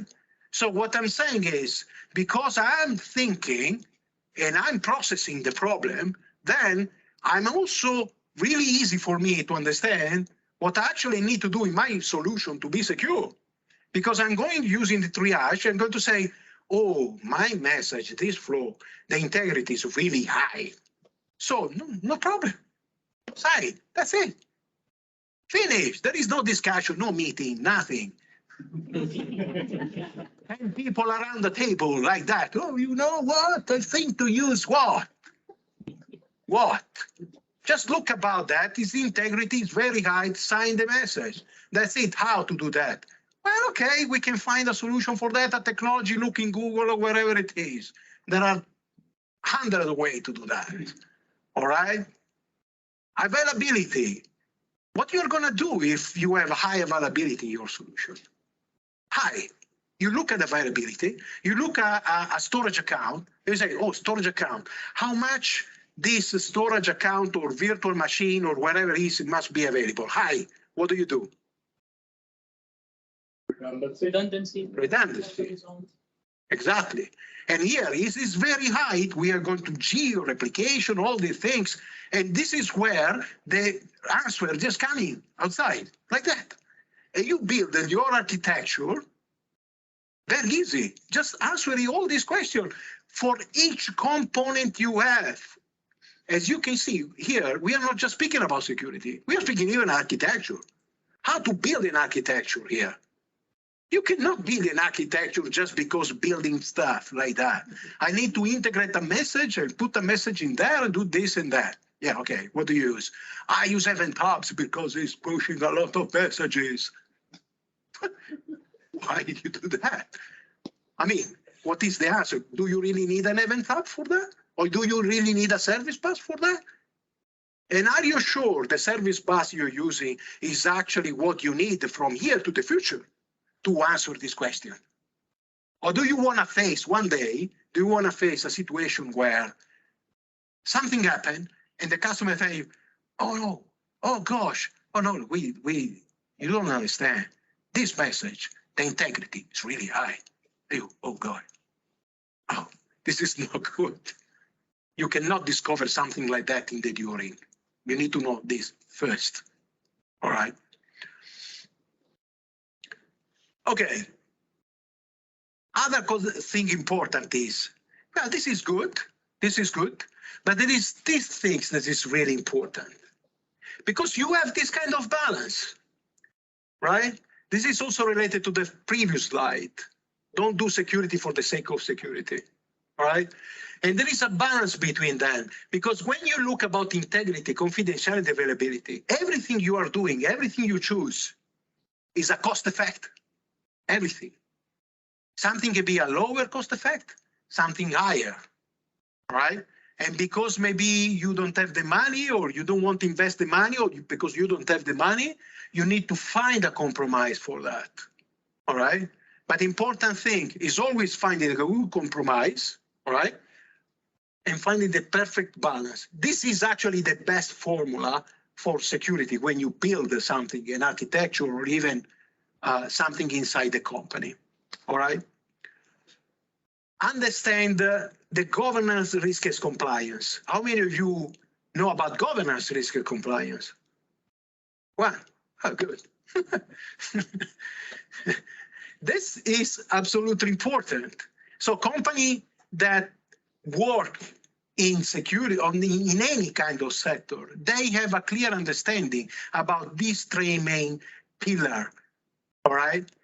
When we speak about governance, governance is the basement of everything, everything. You must have a clear governance activity, everything. When you manage something, it can be a cloud, you must have a clear governance established in the company.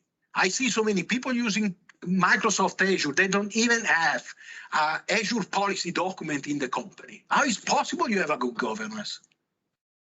How? It's impossible, because you are missing some of the big part here, right?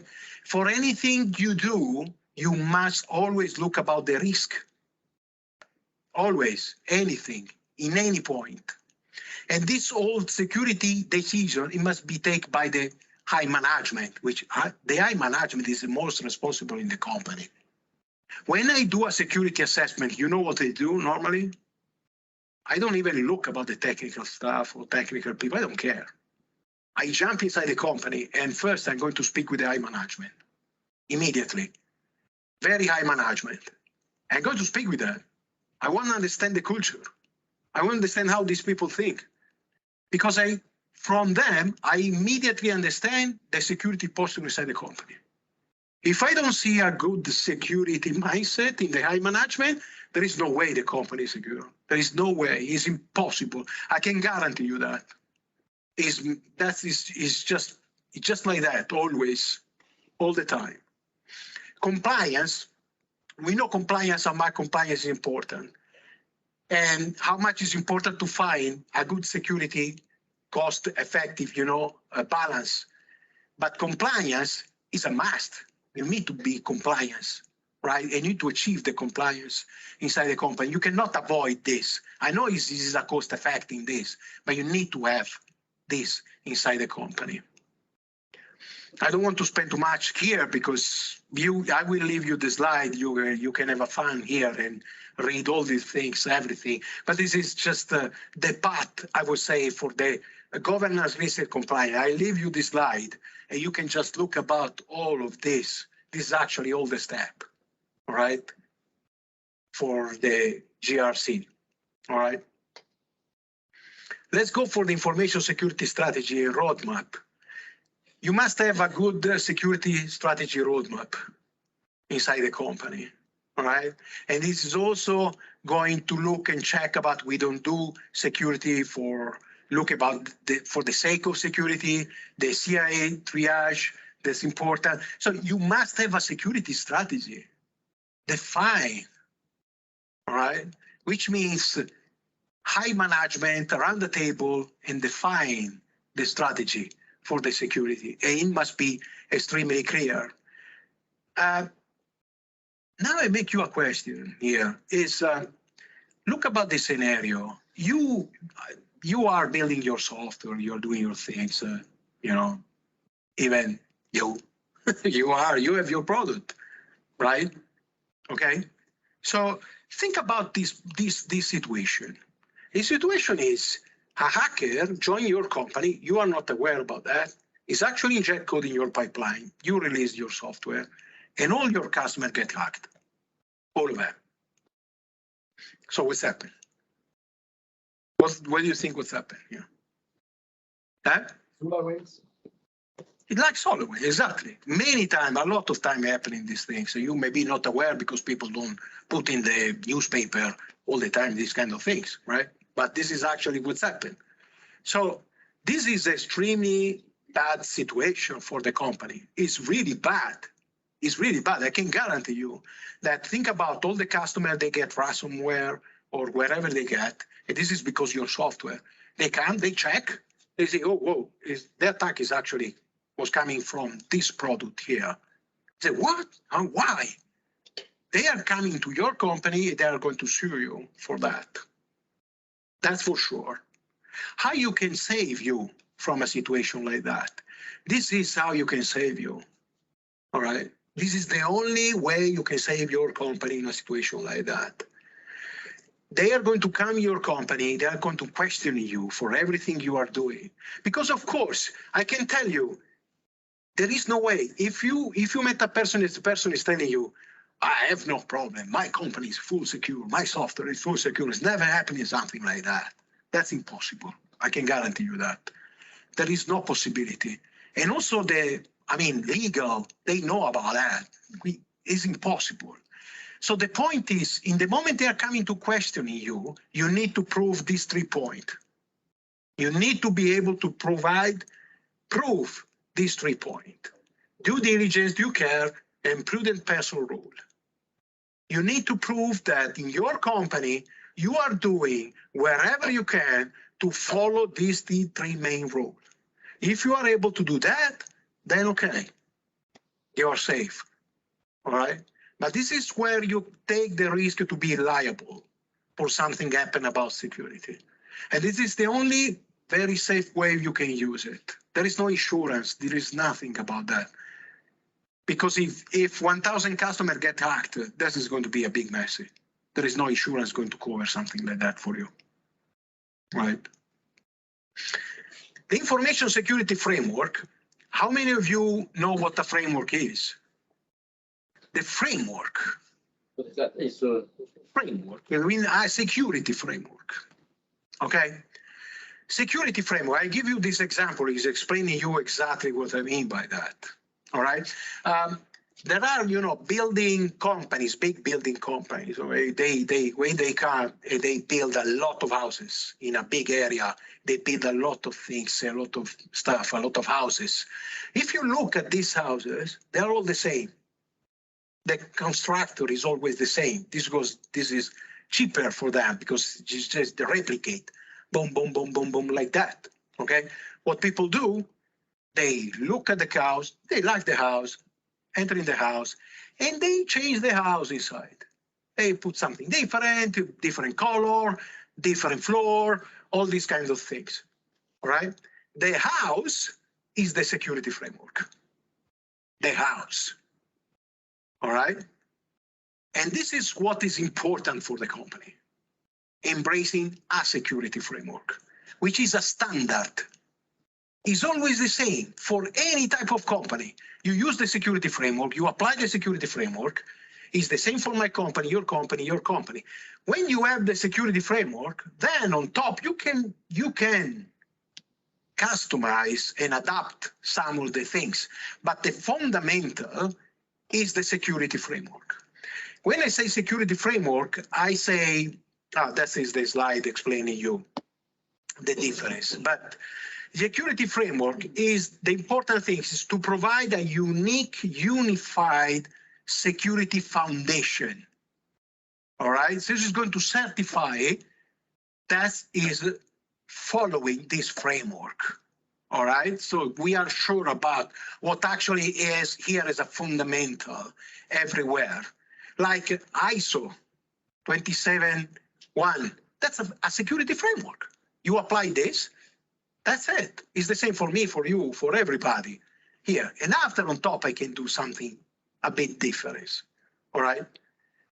With different control set and so on. GDPR, right? GDPR, there is a fundamental. You cannot go away from that. That's a framework. That's a security framework. You need to apply GDPR. There are rules you need to follow in your software. Okay? So if you don't consider the usage of security frame, you must, in your security study, you must consider security framework. You need to decide which one, okay, for your need, what actually you need to do. Some of them are just actually standard. GDPR, we know. ISO, we know. All right, but you have to do that, okay? I don't want to spend too much time in this slide. We can go back with question in case, but I know you are aware about GDPR and how it works and all this kind of thing. I put this, don't be afraid or, oh, what? No, I'm not going to speak inside the slide or this kind of thing. But I was keen more about leaving you material, giving you material. So you will have this slide, you can read the slide after that, you can get some more clarification about many things. Okay. Data protection area, risk management, we're all trying to try. This is everything about the GDPR and so on. Same thing is always about the way also, you know, the path about, I would say, things happen, all right? So using framework also for security like NIST, where you actually have an assessment ready, you can use this, all right? This is helping you following these kind of practices, right? This is actually framework that can help you during building your software, everything, how to proceed, you know, in the step about how I can make my software secure, right? So there are not just framework for companies in general or product in general, but also about methodology, how I can build this securely. Is there any framework I can use for that? Yes, there is. All right. Steps and so on. This one is the capability, maturity model integration. Bing. Ring a bell. We're speaking about integration. Ding. Okay. How many of you know about this framework? All right, that's this important framework. So this is something you should look about. Okay. So I encourage you to look about this framework because this framework is actually quite tight about the methodology and development. All right, especially if you work in integration, all these kind of things. So looking about the methodology in this framework, it can help you understanding about your security posture inside the company, how you are approaching security inside the company and so on. And it's giving you this diagram. You know what is the good things about this framework? It's giving you a lot of questions. Where you have questions, you just answer all these questions, everything. It's giving you this result.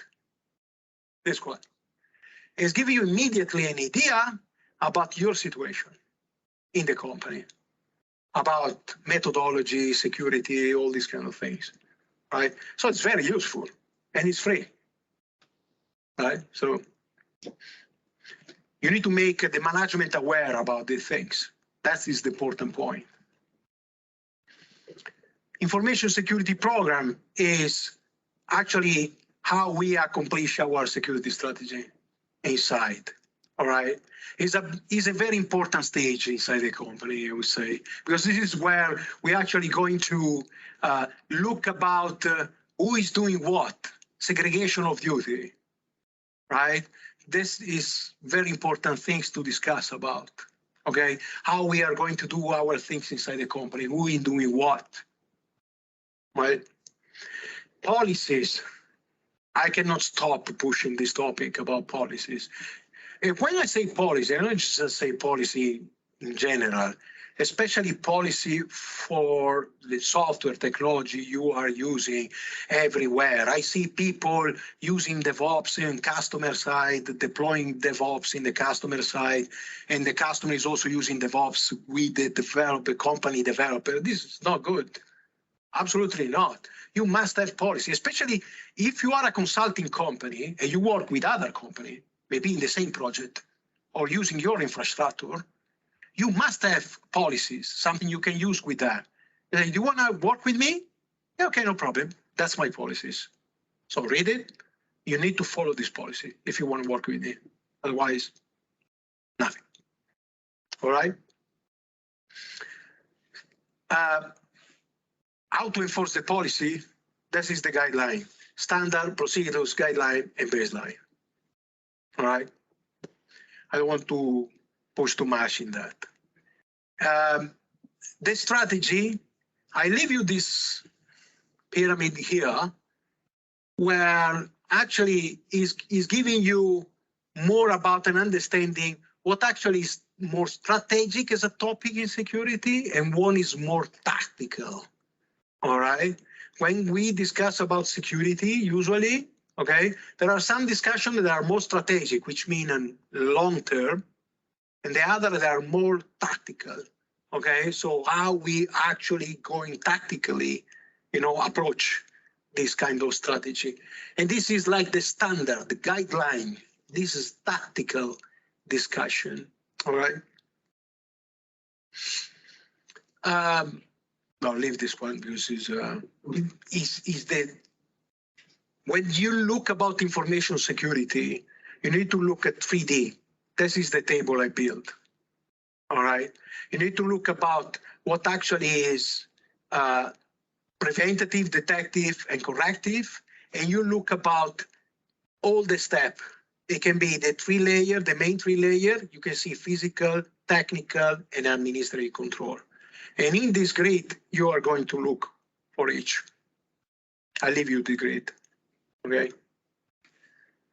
Think smart. Okay. Everything you do, it must be specific for what you are doing. It must be measurable. It must be attainable, relevant, and also looking about the time base you are doing. Role and responsibility. This is extremely important slide. Okay. The senior management is the most responsible people inside the company about security, period. That's it. Okay. I see manager leave responsibility to developer, technical people, all these kind of things. This is completely wrong. All right. So manager are the most responsible inside the company. Organize strategic meeting continuously. You must have. How many of you have a committee meeting about security in the company? How many? 1 and 2, 3. You must have a committee meeting about security every month, at least once a month, speaking about security. You must have something like that. If you don't, that's a problem. All right.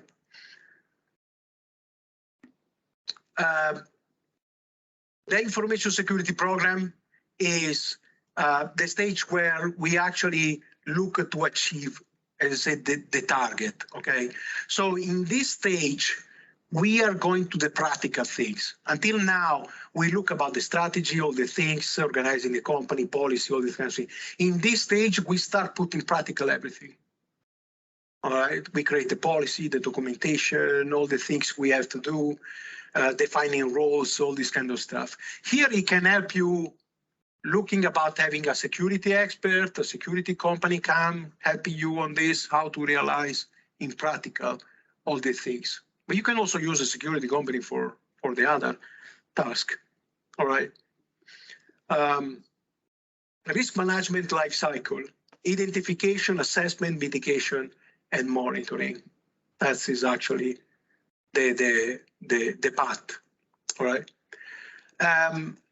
One important thing about identification for risk is, I leave you this list, but actually this is actually the way to think about that. And one of the first is, for me, the first sentence is the most important. We need to first understand the business and the company strategy first, right? Many times I see maybe people speaking about security or engaging discussion about security without a clear understanding about what actually is the business strategy of the company. Okay, which is something that affects security a lot. Threat and vulnerability. There is, I don't know how many of you know about Stride threat. How many of you? That's you? Ah, good. Okay, this is a must about security. This is something you need to keep in mind all the time, especially when you speak about security. You need to look about all this type. This is the most relevant security issue you can face. All right. So just to make simple, initially, don't look about everything. There is the stride. So look about the stride and look about the list first. Okay. And how it can be. Okay. The vulnerability, the type of vulnerability. Assessment. How many of you are conducting assessment in the company? One. Okay. So my second question is, how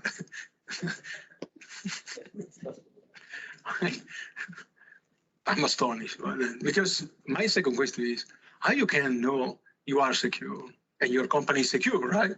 If you don't do assessment. Yeah, question. How can I, as a developer, the little person, so to say, reach the upper management in regards to security? How do you see that one? How you can, sorry? How can I approach the upper management about security? Oh, that's a very good question. Very good question. So how you can trigger, you mean? Yeah, that's a very good question. I miss a slide here. I could put another slide for that. That's a very good question. Also on Facebook.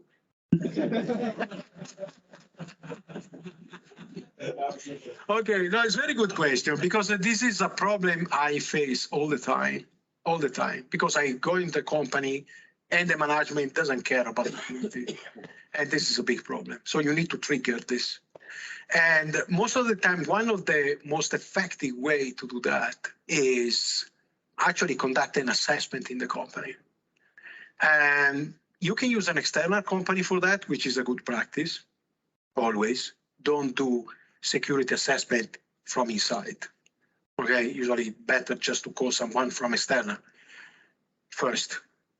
And the second is about you already have other things that already served in your plate that you can use without even spending money.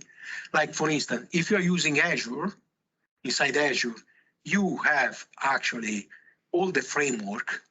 You can enable the framework for the security framework specific, like NIST or wherever you want for a specific subscription, and it's giving you a report, detail about all the security issue you have in your cloud. All right. And when you do that, you create the report and you send the report to the high management. And when you send the report to high management, you say, okay, we conduct an assessment in the cloud. This is the result. This is all the security issue we have, starting from the most critical issue. All right. So now you are aware about that. Okay. And when you build a report, you provide the report and you also provide the risk assessment. It's not just about providing Microsoft Azure is providing you the issue, what actually is happening, what is wrong. You need to, a security report is about, finding the issue and providing the risk assessment. So you are going to tell, you have public machine open on internet, the risk, 1, 2, 3, 4. And you provide this to the management. And I challenge a manager who is going to ignore a report like that. Because I still see that's my responsible. I mean, like if you're going to be decentralized, I mean, I need to share my things and thoughts since I will be the one sitting with the technique, so to say. Mm-hmm. But that is it's an exchange. Yeah, but that is so the problem about security is always coming from management. Always. It's not a matter about the developer, the technical person or wherever. It's always the management, the problem.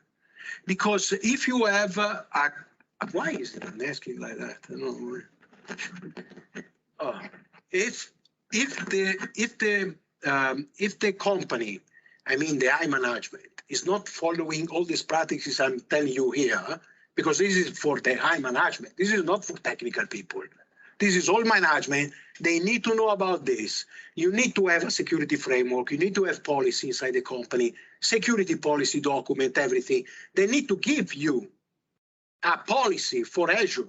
You should have in your hands, because you are developing product, you should have a policy document for Azure. You should be aware that you cannot open a public IP. You should have policy inside Azure avoiding you to create a public IP or exposing a logic app endpoint without no endpoint protection, right? If this is not happening, then that is the problem. The problem is always coming from the AI management, anytime, right? This is why it's so important, this kind of discussion, right? So the first session was just about technical things, but that is much more, way more important than the session before, right? Yeah. Well, I think there is a reason why you divide it into 2 sessions, because I find that whenever you do a risk assessment and you look at what are the consequences for the business, or might people get hurt or die or whatever, that might result in a CIA at best. But then when you have the CIA, you want to translate that into technical solutions or into like a technical design. Even not technical, it can be even not technical, right? Yeah, but still you need to translate it into something that can be. Always, exactly. But this is the process, yeah, right? That is so difficult because I haven't found a way to translate like CIAs or information security models into technical solutions. That's okay. We can discuss this for a day, but all right. No, yeah, no, seriously. But I got your point, and the problem you have, I see the same problem everywhere. I see companies, I don't want to make names, but big companies working, developing software integration, all this kind of stuff. And they start creating architecture, all these kind of things. And my question is always the same. Have you done the CIA triage here? They look at me like that. What is that? For sure, this architecture is going to be a mess. For sure. Because if you don't conduct these kind of things, it's impossible. I understand the difficulty of this, but this is where you need to bring in expert. You don't need to be shy inside the company and say, hey, I'm conducting the CIA triage in my architecture, everything, and here I need to sign my message. I don't know how to do that. Bring in an expert inside the company, hire him or a consultant or whatever, helping you on find this answer. But you need to find this answer. If it's not, then it's wrong. You're just going in a wrong path. There is no possibility you can make a secure solution without this principle. I mean, you talked about confidential earlier, and you said this is a high level, and you said you can sign it. But when you start to talk about technicians about signing, they go like, okay, signing, but this is not secure. So what is a secure solution? It always ends up with discussions about what is secure enough. Okay, I can tell you one thing. Technical people, the people are developing, all right, they don't necessarily need to know about security. No. I'm telling them what they need to do, and they have to do that. I don't care. All right, so if I need to find a solution, to find the solution for a specific question, so it can be a storage database or wherever, and I have a high confidentiality level for a specific database, I want this done. And I'm going to hire the person able to do that. That's it. I'm not going to rely to a technical person like that, say, hey, let's build this architecture, he's going to deliver me this architecture. No. I bring in a security expert who is making questions for each of the point inside the architecture. What is this about? What is this about? And this is security people. And security people are bad guy, really bad guy. By nature, since they were kids, they are bad guy. Always. Impossible you can find a security expert is not a bad guy. They are all bad guy, everybody. Why that? Because you need to think badly all the time. People speak at you and you think, yeah, okay, yeah, I can act you like that. I can do this, I can do this, I can do that. Always. It's always the same. I was doing a project for a company, for a bank, for a one-time password authentication, all right? and they asked me to make an assessment for this solution, right? And actually I was working with them on this, and I actually exploit one way where a person, okay, one-time password, everything, but it was an issue about using the credit card or the payment. So actually for me I was looking about the solution, and my first thinking was about, well, how they can be secure that is actually me making the payment. Are they actually sure about it is me? And they questioning me on that. Say, wait, what's the problem? What's the problem? I'm making a payment. This solution was a solution for Arab company who manage very sensitive payment across companies, any type of companies. All right. So think about someone is going to steal a credit card or payment account from a terrorist organization. It's going to make the payment for your company using your account, but the terrorist account for the other company. How you're going to explain people that actually it was not you doing this payment? Right? And I remember these people look at me and say, oh, Nino, you are nasty. Yeah, I'm actually, yeah. I leave you this one. This one is really useful. This is for the risk assessment.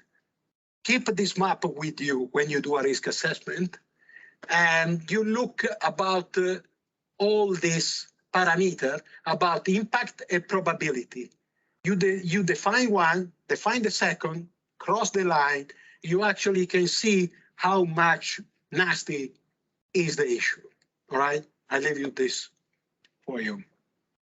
Parameters, I don't want to know you because just also the time, everything, quantitative analysis formula. Okay. Sorry, guys, I don't want to. But this is actually, I leave you this slide so you can actually use this slide because this is something important because a risk response and mitigation. How many of you, they have a document about the incident? So this is usually the name of the document, incident management process document. How many of you have? One. Okay, all right, that's good. So second question is, how you act if something bad happened? How? If something bad happened in your company right now, how you can actually act in your solution or wherever it is, how you can act in this, right? It's impossible. It's impossible. You must have, I have one, if you want later, I can show you one, yeah. It's a risk assessment management document, how it actually is. But just freely speaking, very easy speaking, is like if something happened in your company, you have this document. This document is for each kind of case risk in your company, is telling you exactly what you need to do. Not just you, but also an external company. Because it can be you need the help from an external company to solve a problem. How you are going to tell them, oh, we have been hacked in this server, this machine, all this stuff. All right, who is responsible for that? Where are your IP addresses? Who is responsible for the network? Who I need to speak with about this service, these kind of things? That is the document. This is something you need to provide, just you and another company, right?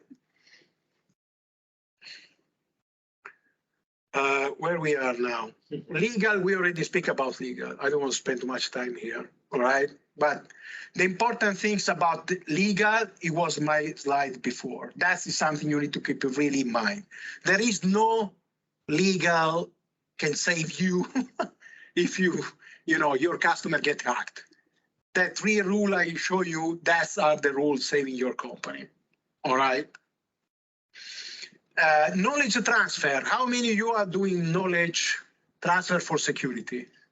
How many? One, 2, 3, 4. Okay, it's really important. All right, it's really important that you educate people inside the company. You must have, is a must, a security educational program for developer, for people working in several sectors, everything. All right, it is a must. Okay. And last thing, when you have done all these steps with your company, at the end, you have the asset security, where you actually going down and you actually put secure your asset. We are speaking about technology after that. This is just technology. But after all this part, if you follow all this step in the company, you absolutely have a very clear understanding how to use your technology. That's for sure. I can guarantee you that. But you need to follow this path first. All right. Question. Okay. I was just thinking about the ISO 27001. What is your opinion? Is that something that companies are using? Well, this many companies are certified or is expensive. That means things you have to do is not easy to achieve.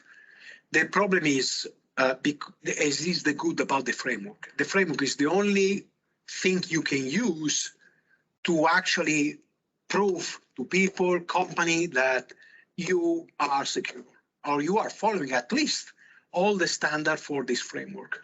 So if you want to work at some level, you cannot work with the government if you're not ISO compliance. That's it. So period, right? And this is the meaning of framework. And after that, we can discuss days about what is good and not, but it makes sense or not. But this is the rule. But do you see an increasing number of companies certified? I don't know if I see an increasing number, to be honest, because since I start using a computer, I heard this ISO. I also need to help company about achieve this ISO. It's a pain in the arse. It's something that I really hate to do because it's just really tedious job. I don't like it, to be honest, just frankly speaking, but yeah. Yeah. So if we bring it down to a low level and technical again, if you're a developer in the Azure space, except for managed identities, what would be your first thing to look at to secure your integration solutions? Oh, well, I can give you one statement. But there are many different things. First of all, developer, they don't need to know about security. That's it. All right. So if you have your security infrastructure strategy good, so you have your policy active, and you have all the tools you need to know for scanning or wherever it is, all right? You have your code engineer looking about the code. We are back in the same discussion. Yeah, but you said, but if we don't have this, I mean, you said people first. So everyone should be aware of. Well, yes, of course, yeah. I mean, we are going back in the educational way. This is where you need to bring your developer and be aware about your developer. For instance, in a company, I always ask a developer to get at least one security certification for Azure. They are not complicated things to do. They are quite easy, and they can start getting understanding. There are other certifications that are quite, I would say, not basic. They're quite interesting. The Contica security is very cheap certification. You can actually ask your developer, you need to take at least the CompTIA certification, which is not complicated. It's quite covering a lot of concept about security, right? So they get the understanding about security, right? And at least you can, avoid what is actually the most common mistake for a developer. Maybe you have a junior or other people. Strategically speaking, because I'm a developer, right? When I face and I need to be really sure that my application is secure and I'm working with people that are not really skilled, for coding this kind of, I avoid them writing code too much. I don't want them to be too smart or to write too much code. I don't ask them this. What I do, I use a very skilled developer to build the library infrastructure. That is going to be a really good job. And after that, I move the library infrastructure and say, hey guys, we are going to deploy or create this solution, use this library. This library is secure, right? Okay, you may have some issue, I don't know, right? But if the library is solid, is secure, they don't even need to know about the library. They just use it. You just build a very high level functionality, right? This is usually the strategy I use when I'm going really technical with developer. I want to be sure about driving these guys in a secure way or even productive way, right? Because it's good you don't rely to a developer to do something with high performance. It's better if you build library for high performance and leave the developer, just call this function, please, right? Other question? Okay, thank you then. It's been a pleasure. Okay, thank you so much, Nino. And of course, we have a present for you as well. Thank you so much. Oh. First of all, we have a present. And then we also have a T-shirt from us. So welcome to Sweden. Hope you will come back. So T-shirt. Sweden. Thank you so much. Thank you so much. Amazing. I love this. Fantastic. Thank you, Nick. That's amazing gift. I love this. All right, so just a quick I'm a very summary. simple guy. You give me this, I'm so happy. All right. Thank you.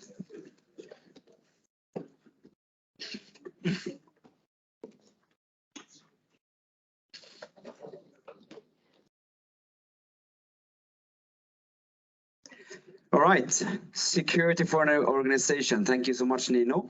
What happened here? All right.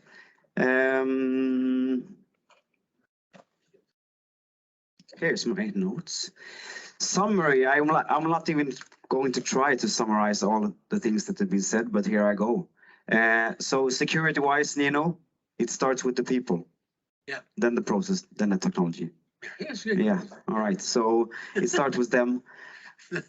When you have the process, when you have the security for the people, then you can build an architecture, Simon. If you spend time, and you will save time, right? Yeah. Right. So spend time on architecture, and you will save time. Whenever the solution is done, then you need to monitor your solution, I guess. And when you do, you can use Nodinite, right? Right. Okay. And whenever you have that solution, and you've been handling it for a while, it might be that you have a technical debt, right? Technical debt is a thing, even in the cloud. So make it a question to talk about. Make security a question to talk about. Make architecture a question to talk about. Make monitoring a question to talk about. And when you have that technical debt, use Helium to discover that technical debt and to discover what to do about that technical debt. All right, so last but not least, thank you so much, Niklas. You've been sitting there and making sure that this has been content ready to share. We hope. We've been doing our best to make this a recorded session so we can share it. So we will share it in our social media. We have a lot of pictures taken. And before we actually start the mingle, we need to have everyone who has been talking up on stage again to have a photo session. So that's the last picture we're going to take. So yeah, please, Mattias, Simon, Michael, and Nino. Warm applause. Please come up to the stage.